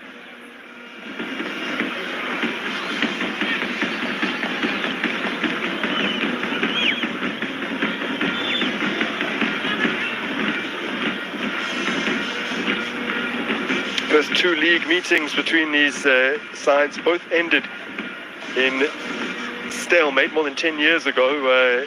Since then, though, Sundowns have won 7 of 8 subsequent meetings, or rather 6 of 7. Their first ever meeting was back in the Telkom knockout.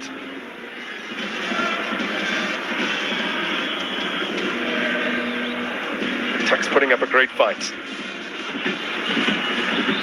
The only side from outside the DStv Premiership that remain in the competition at the quarterfinal stage.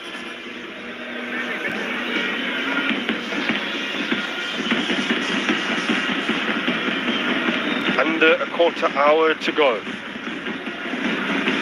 Mamelodi Sundowns have been to extra time 3 times previously at the quarterfinal stage in the Nedbank Cup during the PSL era.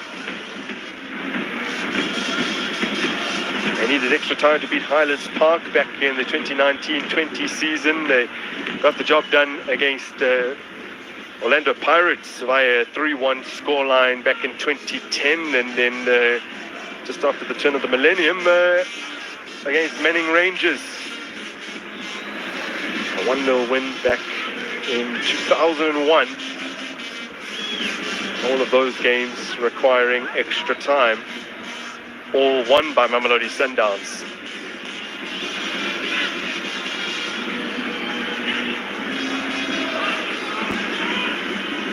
None of the 11 PSL era penalty shootouts in the Nedbank Cup have come at this stage previously.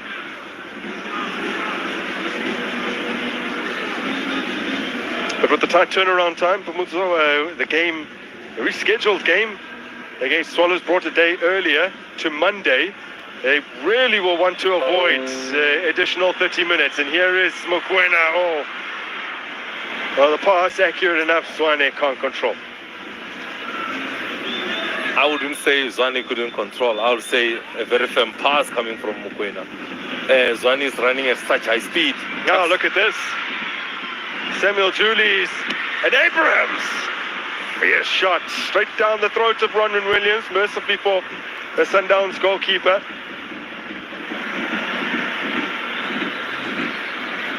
Abrahams has been a thorn all evening. He doesn't stop running. Tonisi also comes into this team. He harasses. Julius drives forward. The ball drops kindly. He puts his laces through this ball. But good positioning, good handling from Ronwen Williams. But his defense is there to assist him. 27 clean sheets in all competitions. So the skipper, Timber Zwane, making way here for young Mapena, who enters the fray alongside Peter Shalulile, with Modiba having also been sacrificed. They need goals. Peter Shalulile, 10 goals in all competitions, 3 assists, deadly in the air, makes excellent runs on the shoulder of the last defender. Young Mapena, will he be able to find the pockets of space? That's the question. There's Loch now. Ibero.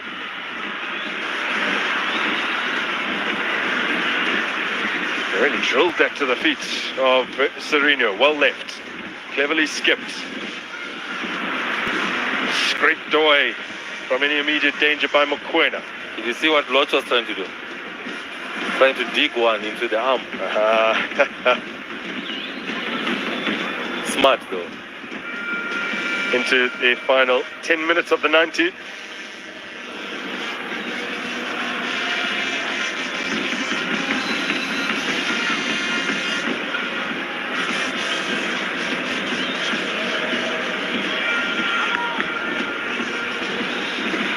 Mabena. A few very tiny cameos in recent times as Sereno makes life difficult for himself. Allende. Mabena. Mokoena. Just donned the captain's armband after the departure of Zwane.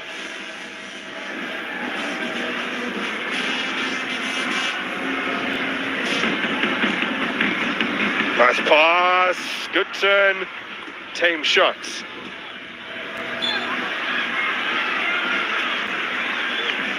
Tucks hanging on for dear life.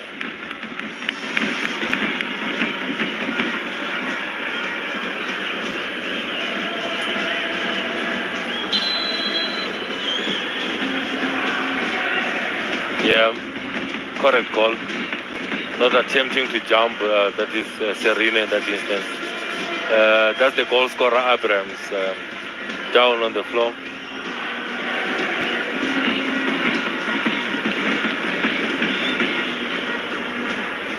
Mamelodi Sundowns opening the scoring through their main marksman for the season.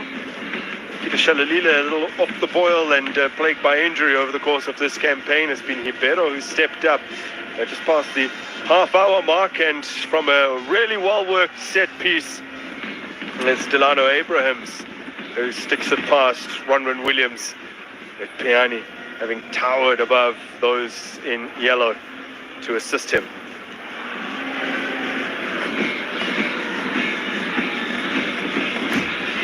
It's the Tshwane derby.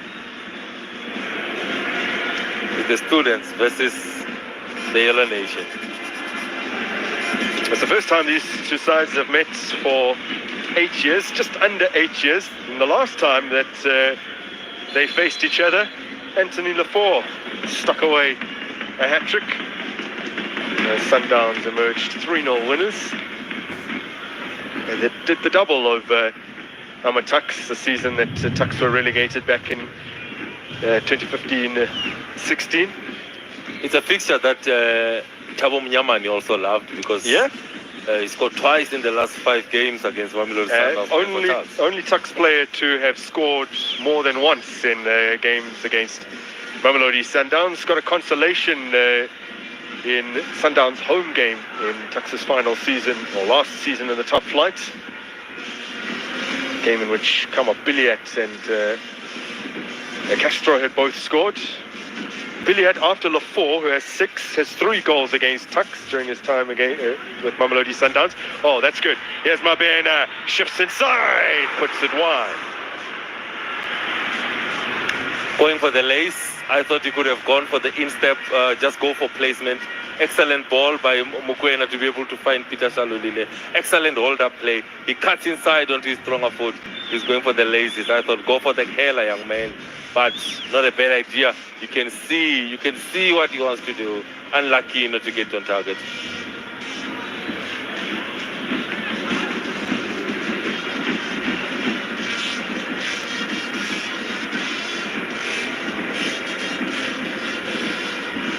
Mabena with one Nedbank Cup appearance to his name. He came on very late in that defeat last season to Stellenbosch in the quarterfinals. They'll be hoping for a different outcome as a sub at the very same stage.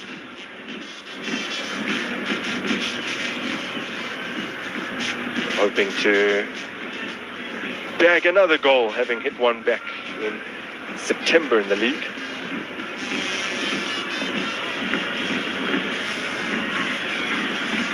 Long ball forward from William. Sundowns get the free kick for a high boot on Lucas Ribeiro Costa.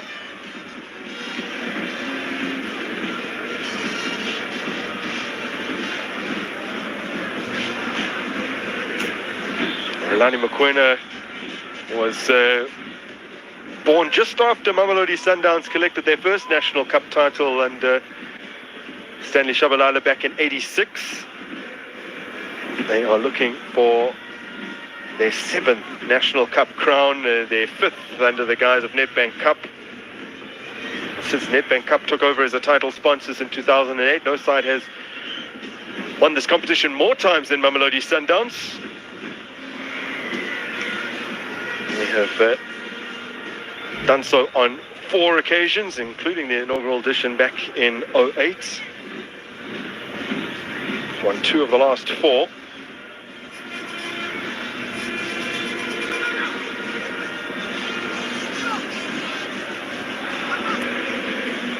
Mokoena. This is looking promising. Still might get the ball in. Shalalile. It's straight beyond the byline. Fire. A Tux touch.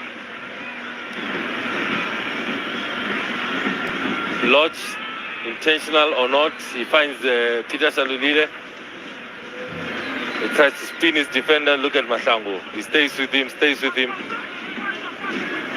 Last touch. I think he kept it in with the cross, and then it was cleared away. It's that whole thing, whole ball, whole circumference over the whole line. Well met. And Sundowns will have to conjure another chance. Sereno tosses it back in. 2 balls on the park. Timogosi Lodge to Grant Kekana, who successfully walked the tightrope, having picked up a yellow early into this encounter. Kind of booked just past the half-hour mark.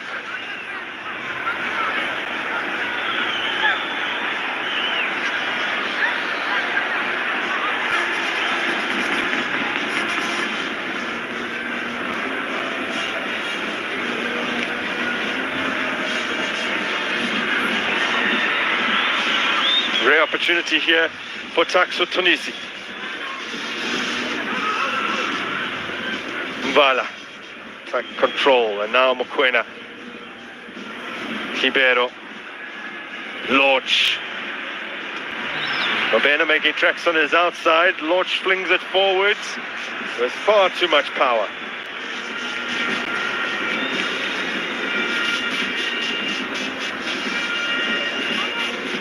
Two minutes left on the clock. He shakes his head. He has made the substitutions to elevate the game to another level. they remain stubborn, that is Tuks. The two changes that were made with Makara coming in, Mukwena coming in, they made sure that they remain solid at the back, and Mamelodi Sundowns still frustrated.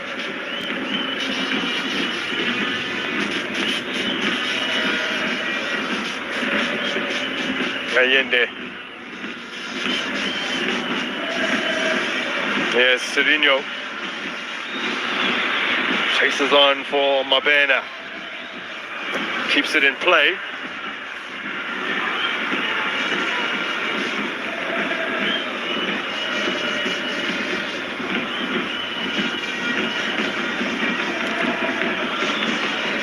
Mabena. Oh, class pass one. There's the little chip over the top, but Tuks have those big men at the back. This is Peter Shalulile. Allende goes for it. And it's been ruled as a corner kick for Mamelodi Sundowns. We are into the last minute of regulation time. Tuks must not celebrate, they must ask Richards Bay. Yeah. Mamelodi Sundowns look destined to be held by Richards Bay at the beginning of this month, and then nicked it late on courtesy of Junior Mendieta header.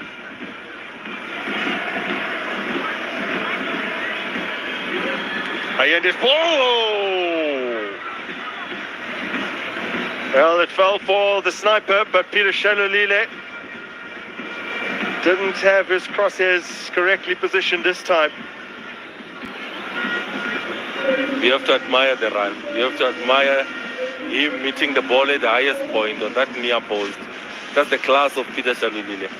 Injuries has hampered his progress this season. But yet, when you look at the numbers, it's 10 goals in all competitions. With the little game time that he has had. Yeah.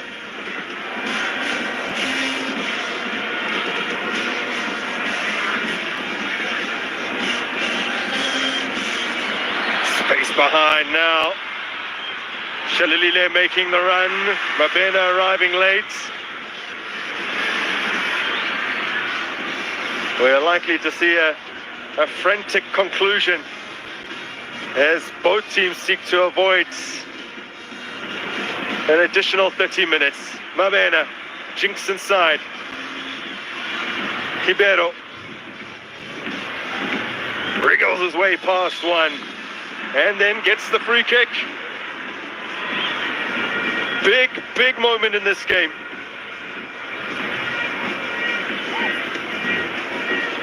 Critical phase of the game.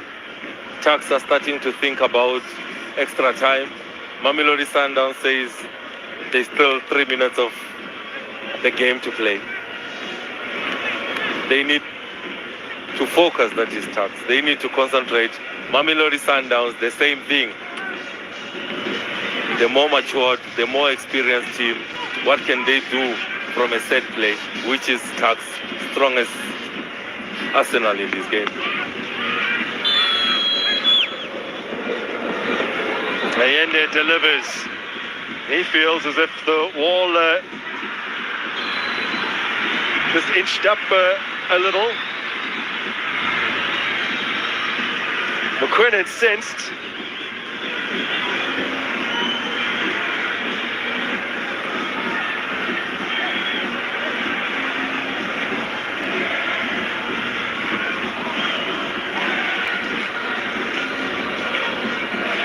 Then after the initial complaints, they thought perhaps there was a push that should have resulted in another free kick.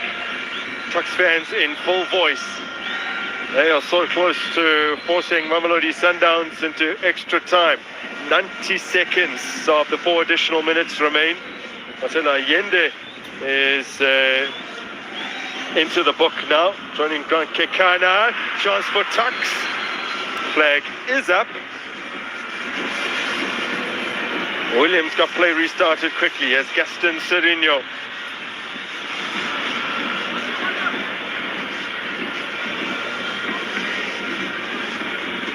Serino caresses the cross in. And it might be the last play of the game, or at least the last play of the 90. Mamelodi Sundowns have a corner kick.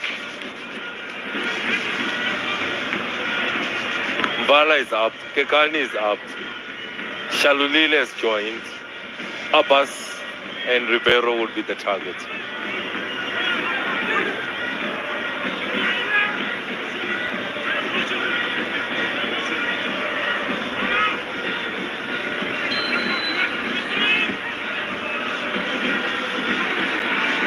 Decent take, but Mayoba was brave and came for it.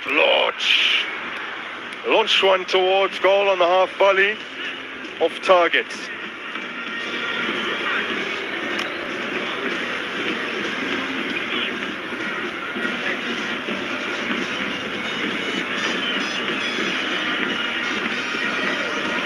Maova is saying, ref, you didn't protect me. I got a nudge and I landed badly. Now I'm going down and you're telling me to stand up. Goalkeepers are always given time to be treated on the field of play. This should be the last moment of the 90. He will be proud of the boys. That is Coach Mutawo.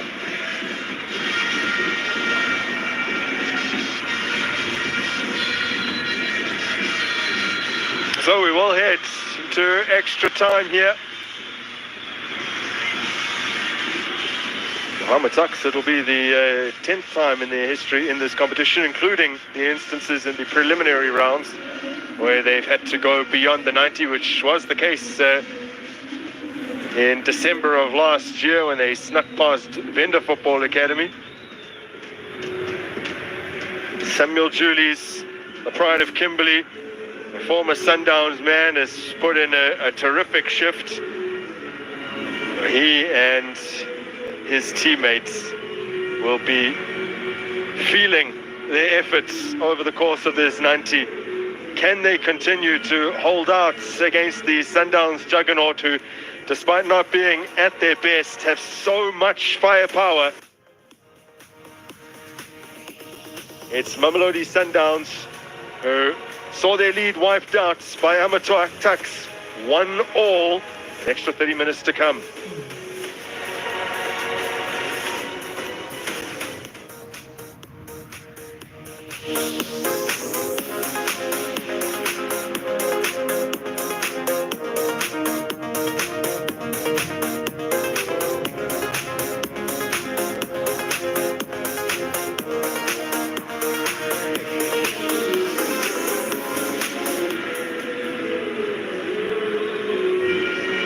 Mamelodi Sundowns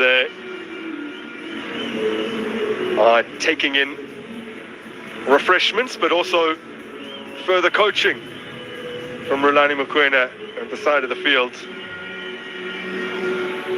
And if we've been completely fair here, yes, for Tuks, it's pure grit and determination they need more than anything. I wonder who they are supporting. Those are Amakosi for life supporters. Who do you think? I don't want to make any assumptions. I see them dancing and they look happy. Well taken by Ribeiro. Goal number 15 in all competitions. I thought the floodgates were going to open from there. A delightful set place. Piani at the far post. Abrams alert. Reacts the quickest. Goal number 5 in all competitions. Mamelodi Sundowns did not see this movie panning out this way. Well, I think many, like you, would have assumed that Sundowns would canter to victory after opening the score fairly early into this contest, especially when you consider that they were able to absolutely hammer Mbila Masia in the last 32, having got up and running fairly early. There was a board on the other side. This side is all energy. The energy of the coach deflecting onto those players. They are receiving the energy. You can see the excitement from the young coach.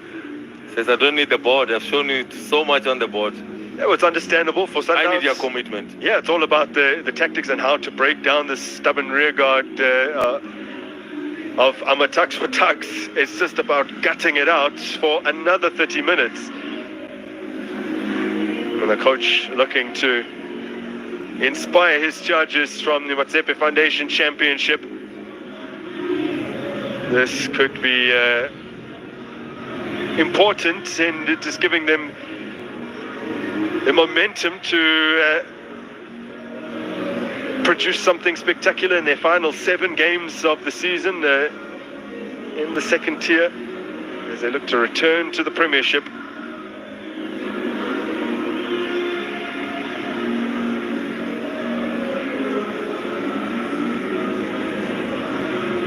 Those are players that came off the bench. Shalulile, Tembi Kosiloch, Gaston Serino, a hat-trick already in the Nedbank Cup. The workaholics of this tax team. Mokoena came off the bench.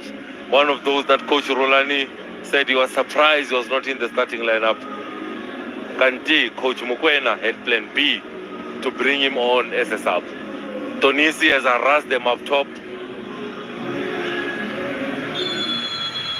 Who's going through to the next round? Well, the last time that Mamelodi Sundowns went to extra time in the Nedbank Cup was the final of the 2022 edition, when it was Tabelo Moreno, who's since departed the field in today's game, who scored late on to hand in the title.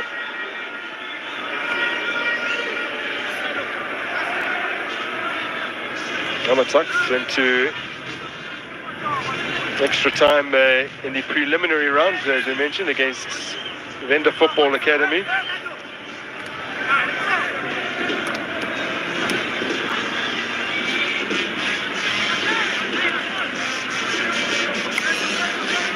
The last time that they were in extra time in the competition proper was also against Venda Football Academy back in 2022, the last.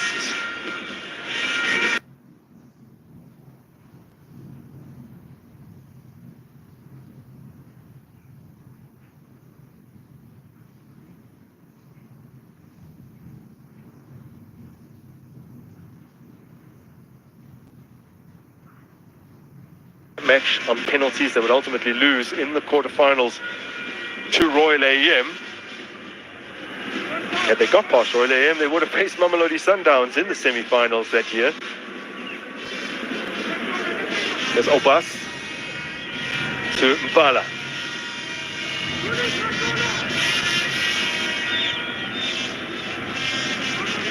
Mokoena, Obas.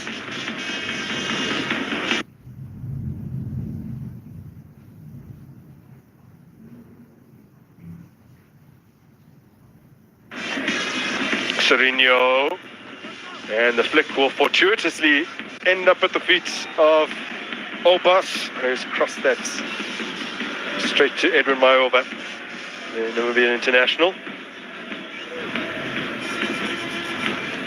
Suffered a first round exit in the Nedbank Cup last season, did Mayoba. Then with the Pretoria Callies, they went out against the top flight team, Lamontville Golden Arrows, after Arrows scored in extra time with the game 1-1 after 90.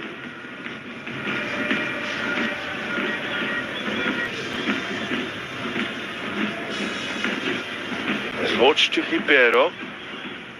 Allende. 17-year-old Mabena. Can't keep it alive.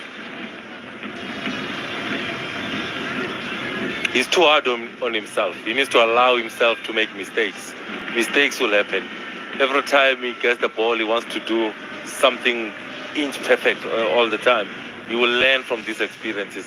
He needs to give himself the space to make mistakes. He's young and everybody in the team understands. Even when he loses the ball, you can see everybody's clapping their hands and smiling.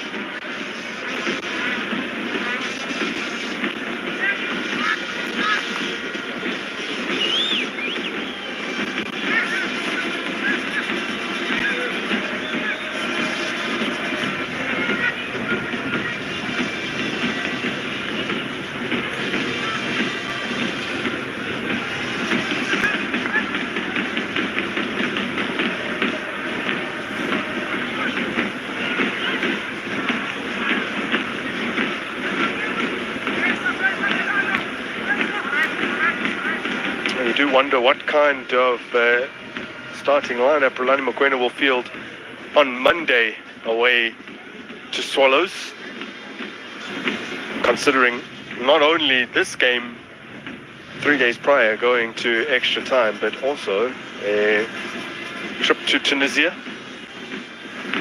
the coming weekend. I see at least 7 of these players that are playing tonight not being there. Oh, it's a lovely run from Mabena, and he's been able to find a teammate. Mokoena taking over. And his teammates just not reading from the same page.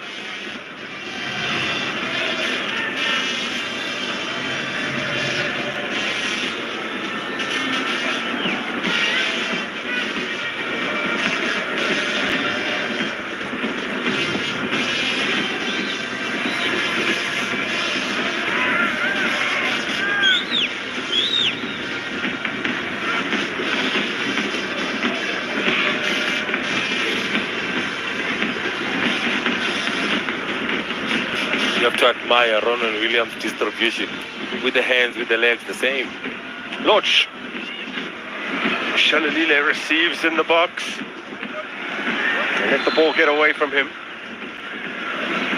Tuks can be very proud of their efforts tonight. They are one of only 4 teams to have scored against Mamelodi Sundowns in their last 20 outings. Spatusi Albas becomes the 3rd Sundowns player to be booked, joining Grant Kikana and Allende.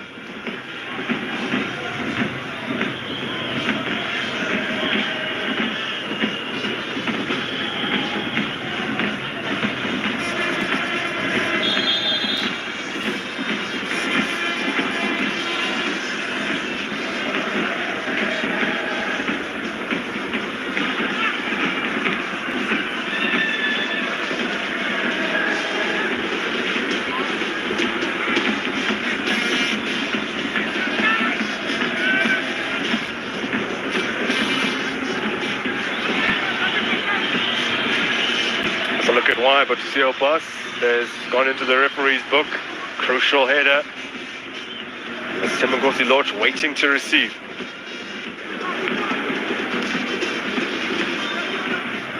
Violet to Mabena.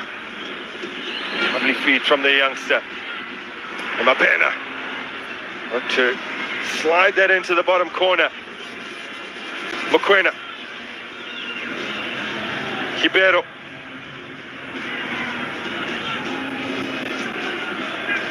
Mabena stretching, but just wants to make sure that Mamelodi Sundowns maintain control of the ball. All 21 players are in the half of Tuks. Mamelodi Sundowns needs to watch out for the space they are leaving in behind. If Tuks are able to find that ball for the runners, the likes of Julius and Donisi, the men that has just come on, but good discipline. I'm impressed by the conditioning of the Tuks players. Really very good. The strength and conditioning team needs to be given credit from Tuks.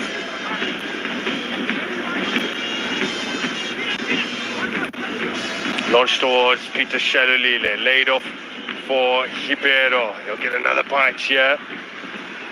Oh, and he chooses to set it for Mokoena on the edge of the area. His shot cracked just off target. Via a huge deflection though. Initial attempt would have been hitting the target.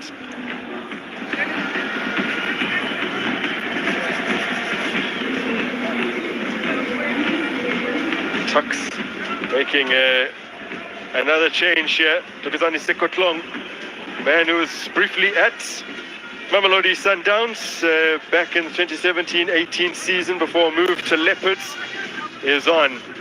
Another player for Tuks with the Sundowns links. Mayova comes for it. He's been clattered by his own player.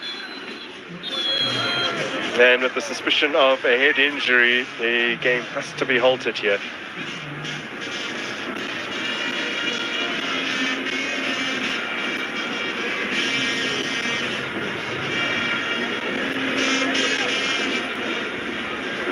He was sandwiched between Maova and Mvala.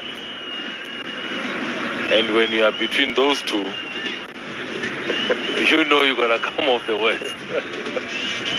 But looking at the sub that has just come on Skutong, it sends a message of what Tax wants to do now. They want to play on transition. They want to use all that space between the last defender and Ronwen Williams. When you look at the attributes of Skutong, very good on the ball, has got the explosive speed, has got an eye for goal and good technique. So that's what they'll be expecting from Sikutong, jersey number 7 that has just come on for Ducks.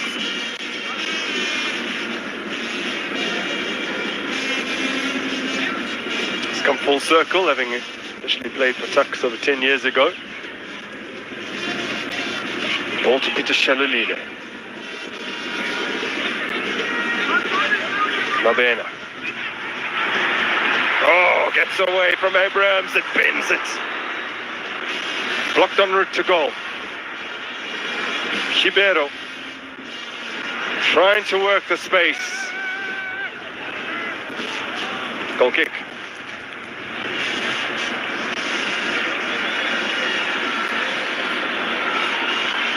A moment to forget on a night to remember for Delano Abrahams.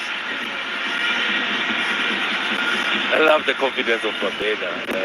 He plays his football the only way he knows how, taking on players, having shots at goals, looking for combination plays. He will grow with more minutes he gets. It reminds me of what has happened with Jose Ribeiro and Relebogile Mofokeng. Look at the confidence that Mofokeng has. People are starting to speak about Mofokeng along the lines of national team and Bafana Bafana. So the more minutes that Mabena will get, the more confident he will be.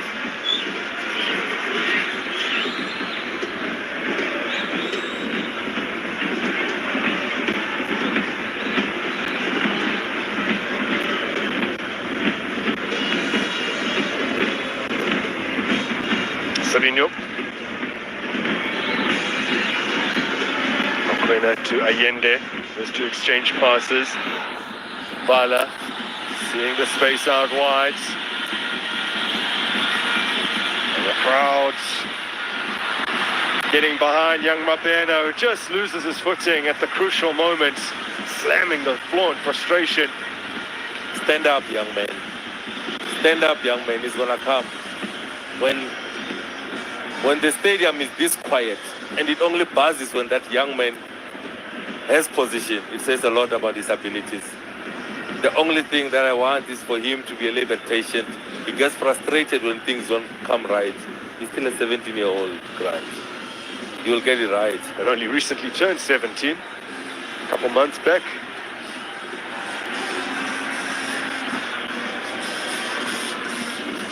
Oh, boss.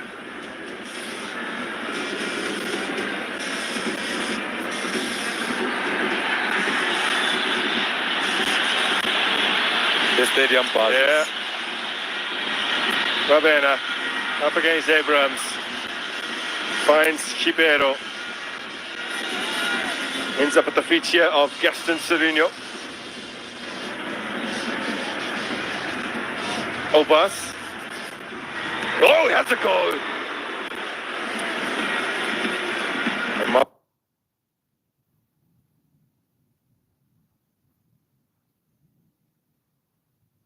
Over. Gets the glove on that bending effort. I think it swerved viciously in the air. Space and time. Unleashes one with the lace technique. Great save from Maova. Serino over the resultant corner kick. Maova comes again. Don't get all too much on it. Notch for Serino.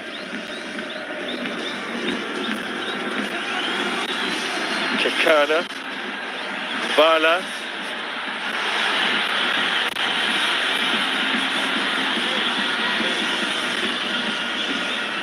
if you're sitting at home watching the game, you're not experiencing what we are experiencing. Lucas Moripe Stadium has gone quiet. But every time there's a space to give a pass to Mabena, the crowd asks the Sundowns players to give him the ball. Again, they're asking Allende to give him the ball. There he goes. And he sit Abrams down again.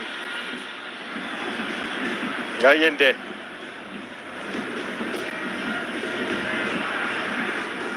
Kekana hangs it up. Mayoba. Shalulile and Maova, they know each other very well. Yeah. Namibian internationals.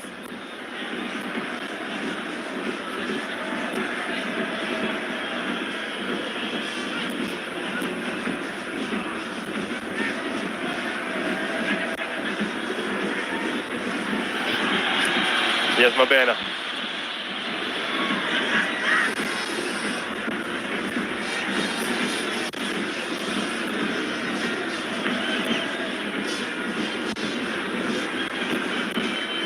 Oh, Bas seizing upon it.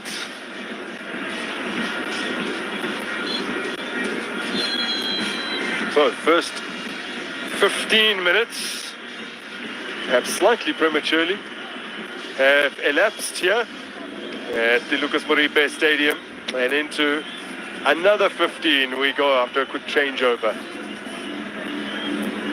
15 seconds in. That whistle for halftime.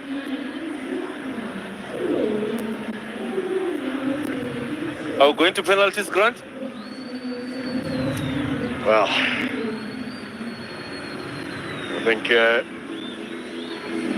for one side, if you had offered them penalties at the beginning of the game, They would have ran. They would have ran and grabbed it. they would have snapped your hand off for sure. And Tucks are now a quarter hour away from realizing that, giving themselves a big opportunity to make it into the last four of the Nedbank Cup. It remains deadlocked at 1-1. There are another 15 minutes to go, and if these two sides still can't be separated, penalty shootout to come.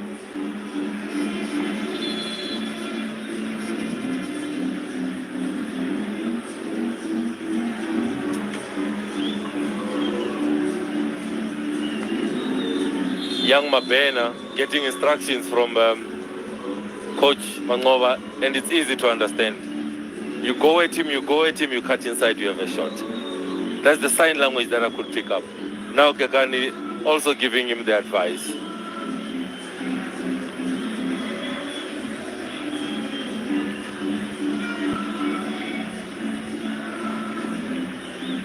Well, it's all eyes on Mabena, at least for those inside the stadium.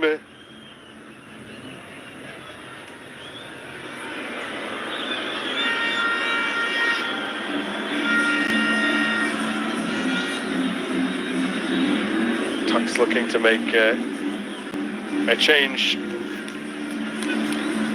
late on here. Taboka Mukungo was one of the changes that they made for this match. Had to content himself with a spot on the bench, but gets an opportunity now on for Piani in the latter stages of this contest. Fresh legs up front, Makungo and Sikutlong, trying to find them using their pace and speed up top. Tabiso Mukwena has refreshed things in midfield. Makara has also brought stability at the back. Mamelodi Sundowns tried Peter Shalulile so far, just straying offside in that moment when the ball is played. Good timing from Makara in that moment. Yeah, Makara stepped up really well. Dangerous though. Yeah. Dangerous, but to leave Shalulile offside as the ball was played. But then he was very clever to pin himself back to Shalulile just in case he hadn't timed it correctly.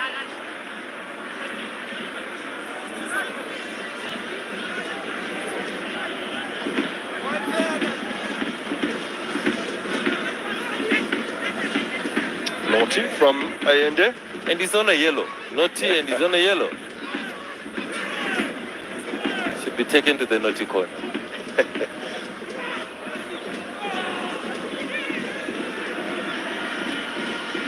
Warren Williams getting that movement from Mabena. Can't locate him.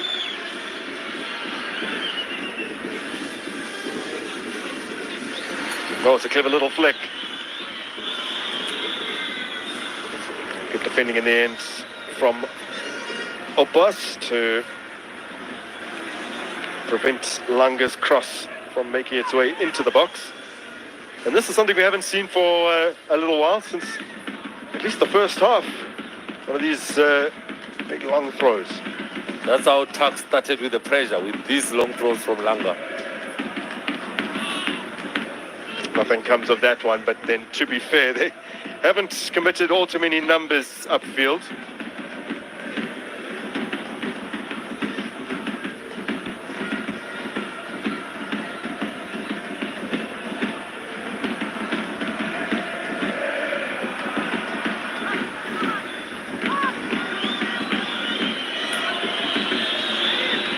Mabena.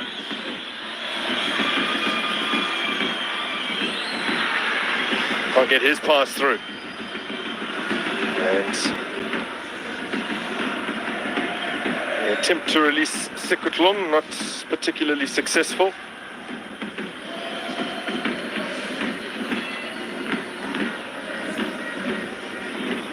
Last season, 2 of the 4 quarterfinals did go to extra time. Kaizer Chiefs beat Royal AM within the additional 30 minutes. Orlando Pirates forced the penalties with Dondal Stars as Peter Shalolile latches onto it in the area. Good defending. That's the clearance only as far as Mokwena. Allende. Serino. Ribeiro. Oof. Taken off the toes of Gaston Serino.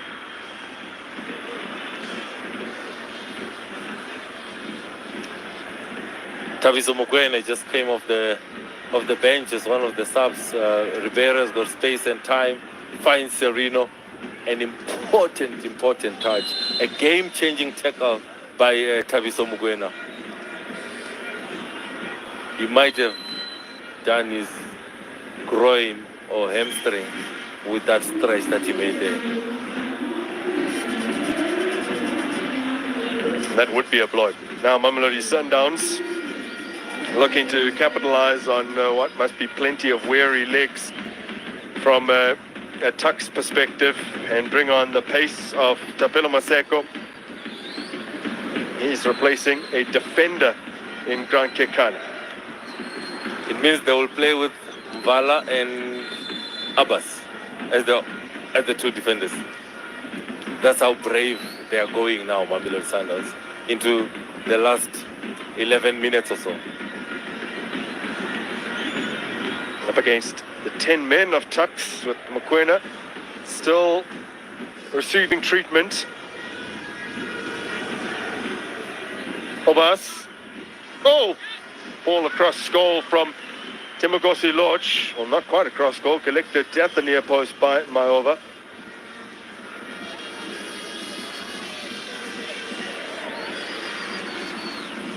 He's done well, Sekotlong. He read the header from Matobi Mbala. Pounced on it.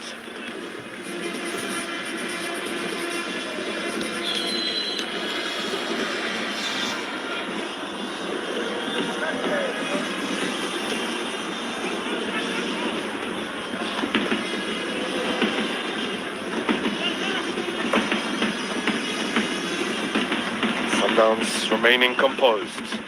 Vala towards Serino, now Mabena. Goes tumbling down after a challenge from Frankenberry.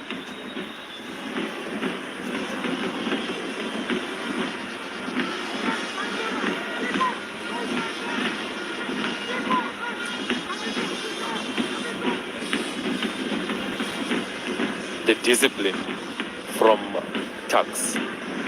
The maturity, the ability to stick to the game tactics, the fitness levels. Excellent so far. Mabena on the ball. Oh, here is Mabena again. Gets past one. And it falls here for Ribeiro. Won't be able to fire off a second shot.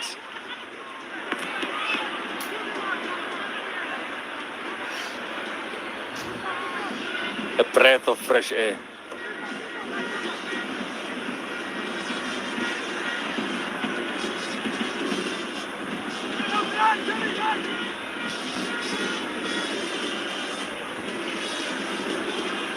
Mokoena, Zumbala.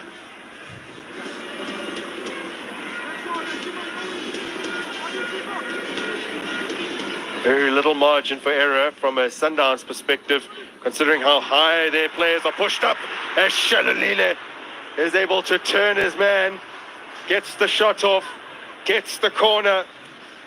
Excellent pass from Umbala. Look at that hold-up play. He spins his defender, Shalulile. Great save from Maova. Excellent save.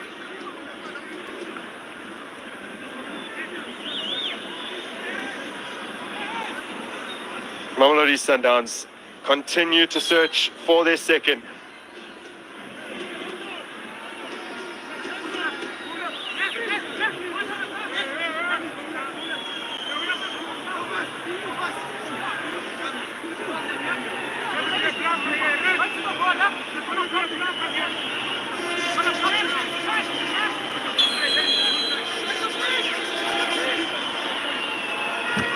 Plenty of players in the area, and they're finding Peter Shalulile, and for a second time since being introduced, can't direct his header on goal, and time ticking away, continues to tick away for Mamelodi Sundowns.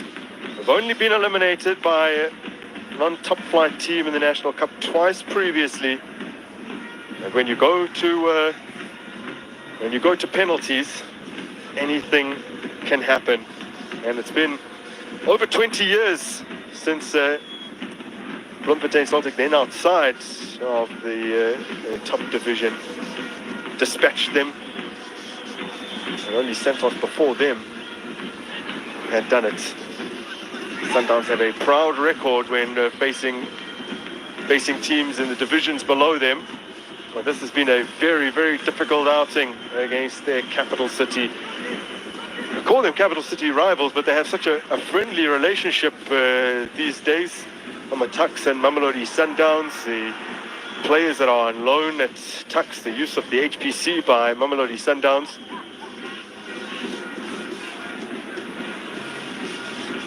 There's been anything but friendly out on the park there,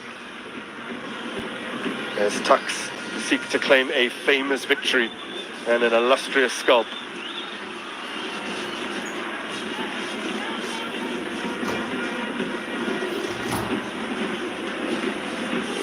Versatile Tebogo Mokoena, now playing as one of the two centre-backs when Sundowns has to defend.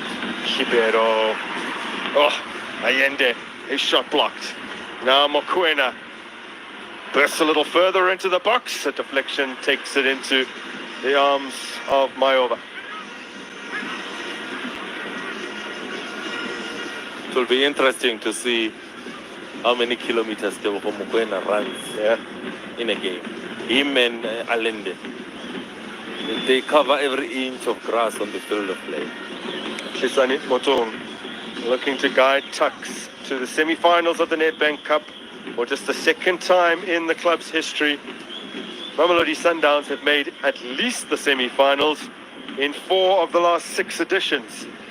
There is a distinct gulf in class between these two sides. Tuks have more than held their own.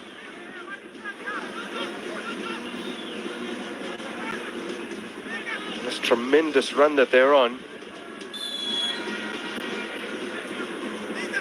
might just get even better. Tuks, 16 games without defeat. Their club record is 22 matches. Final 4 matches of the 2010-2011 season, and then into the 2011-12 season. Those games were mostly in the National First Division. couple of cup outings. It was the season they were promoted in 2011-12. Still, Sundowns search for that second. And the shot is wild and wide from Tapelo Maseko.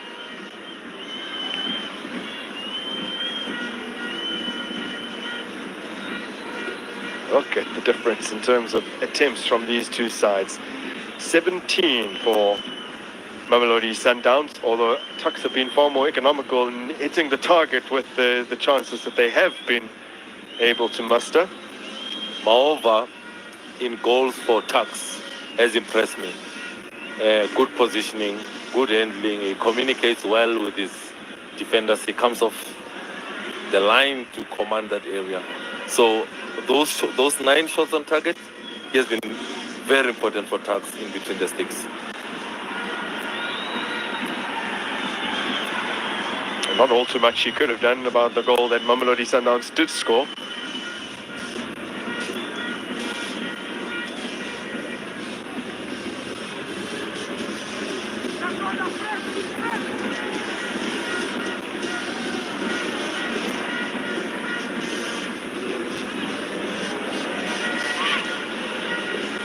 They wouldn't want Ribeiro so deep. They want him in and around the box.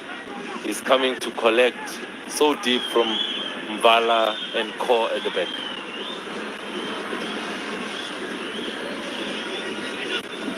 And this is Ribeiro. Allende.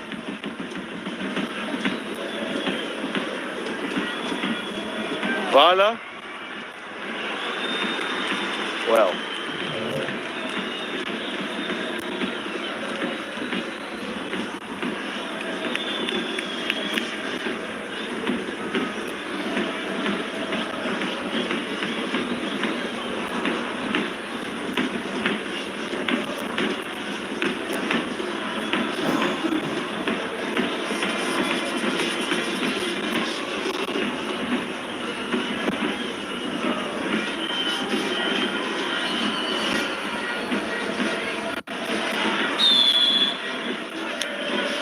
Handled the ball in his efforts to bring it under control to Tsikotlung.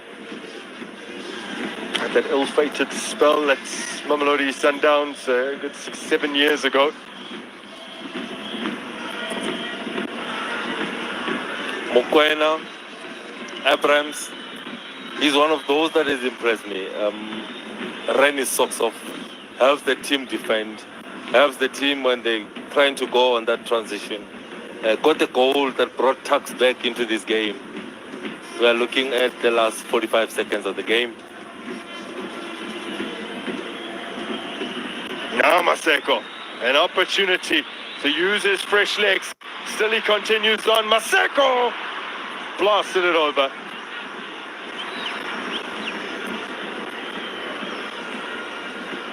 Good pace, good skill. Now you need to slow yourself down. Then you can get the ball on target. He's doing everything at the same pace, and that's why the ball goes high. He's leaning back also. The MVP player of the AFL. Yep. Most valuable player of the AFL.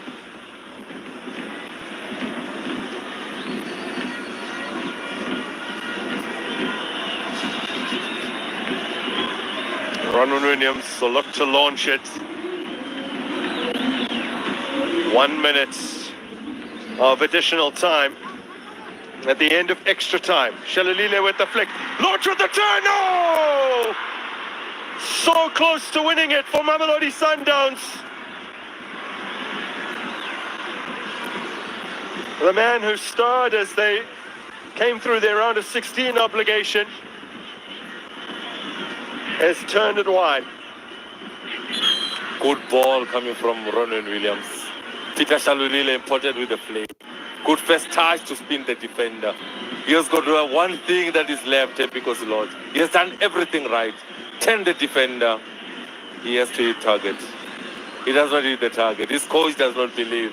He says with the quality that Temiko Siloch has, he should be hitting target. He's asking for a corner. Yeah. That is Nyoso saying there was a touch. But the refereeing team says there was no touch.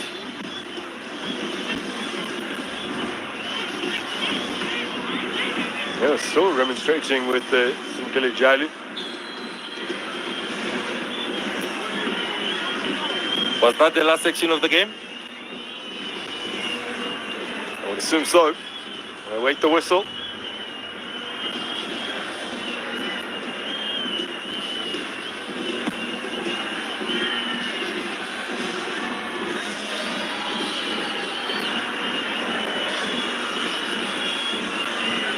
Kipero. Good tackle made by Mokwena. Here comes Serino. This surely is the last opportunity for Mamelodi Sundowns. Teboho Mokwena! Well, he struck that cleanly. It was always rising. And now, the first quarterfinal of the 2024 Nedbank Cup will be settled on spot kicks.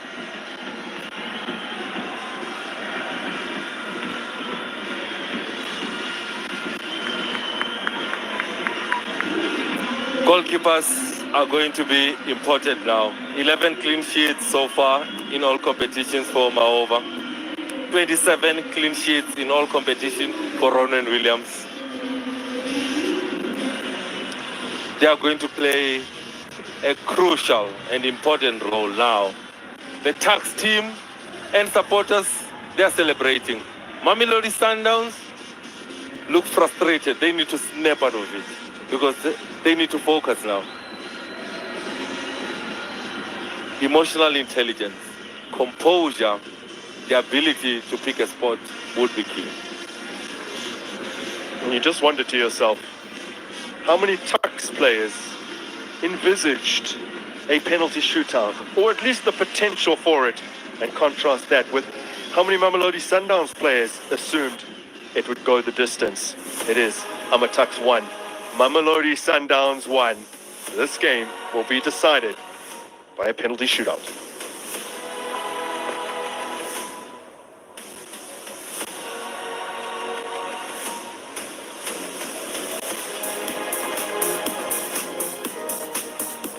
So we're back with you live at the Lucas Moripe Stadium. Celebrations amongst the Tuks fans. We're not over the line quite yet. In fact, there's plenty more to come before one of these sides will confirm their spots in the semi-finals of the competition. Will Sekutlong had a brief spell.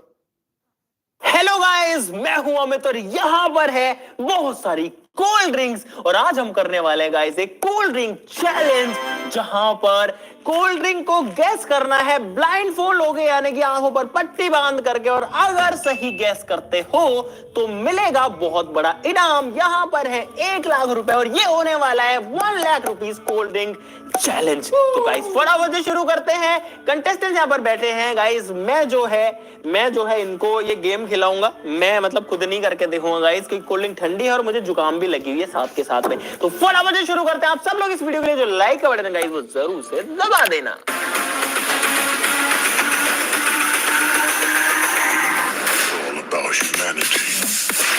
दोस्तों rules कुछ ऐसे हैं कि यहाँ पर ये 4 contestants हैं। हर एक बंदे को 3 बार कोल्ड ड्रिंक दी जाएगी, इनमें से कोई एक और उसको उसका टेस्ट पता करना है। अगर वो तेरे सबसे पहले तो इसको रखो, ये लो भाई तुम्हारी कोल्ड ड्रिंक।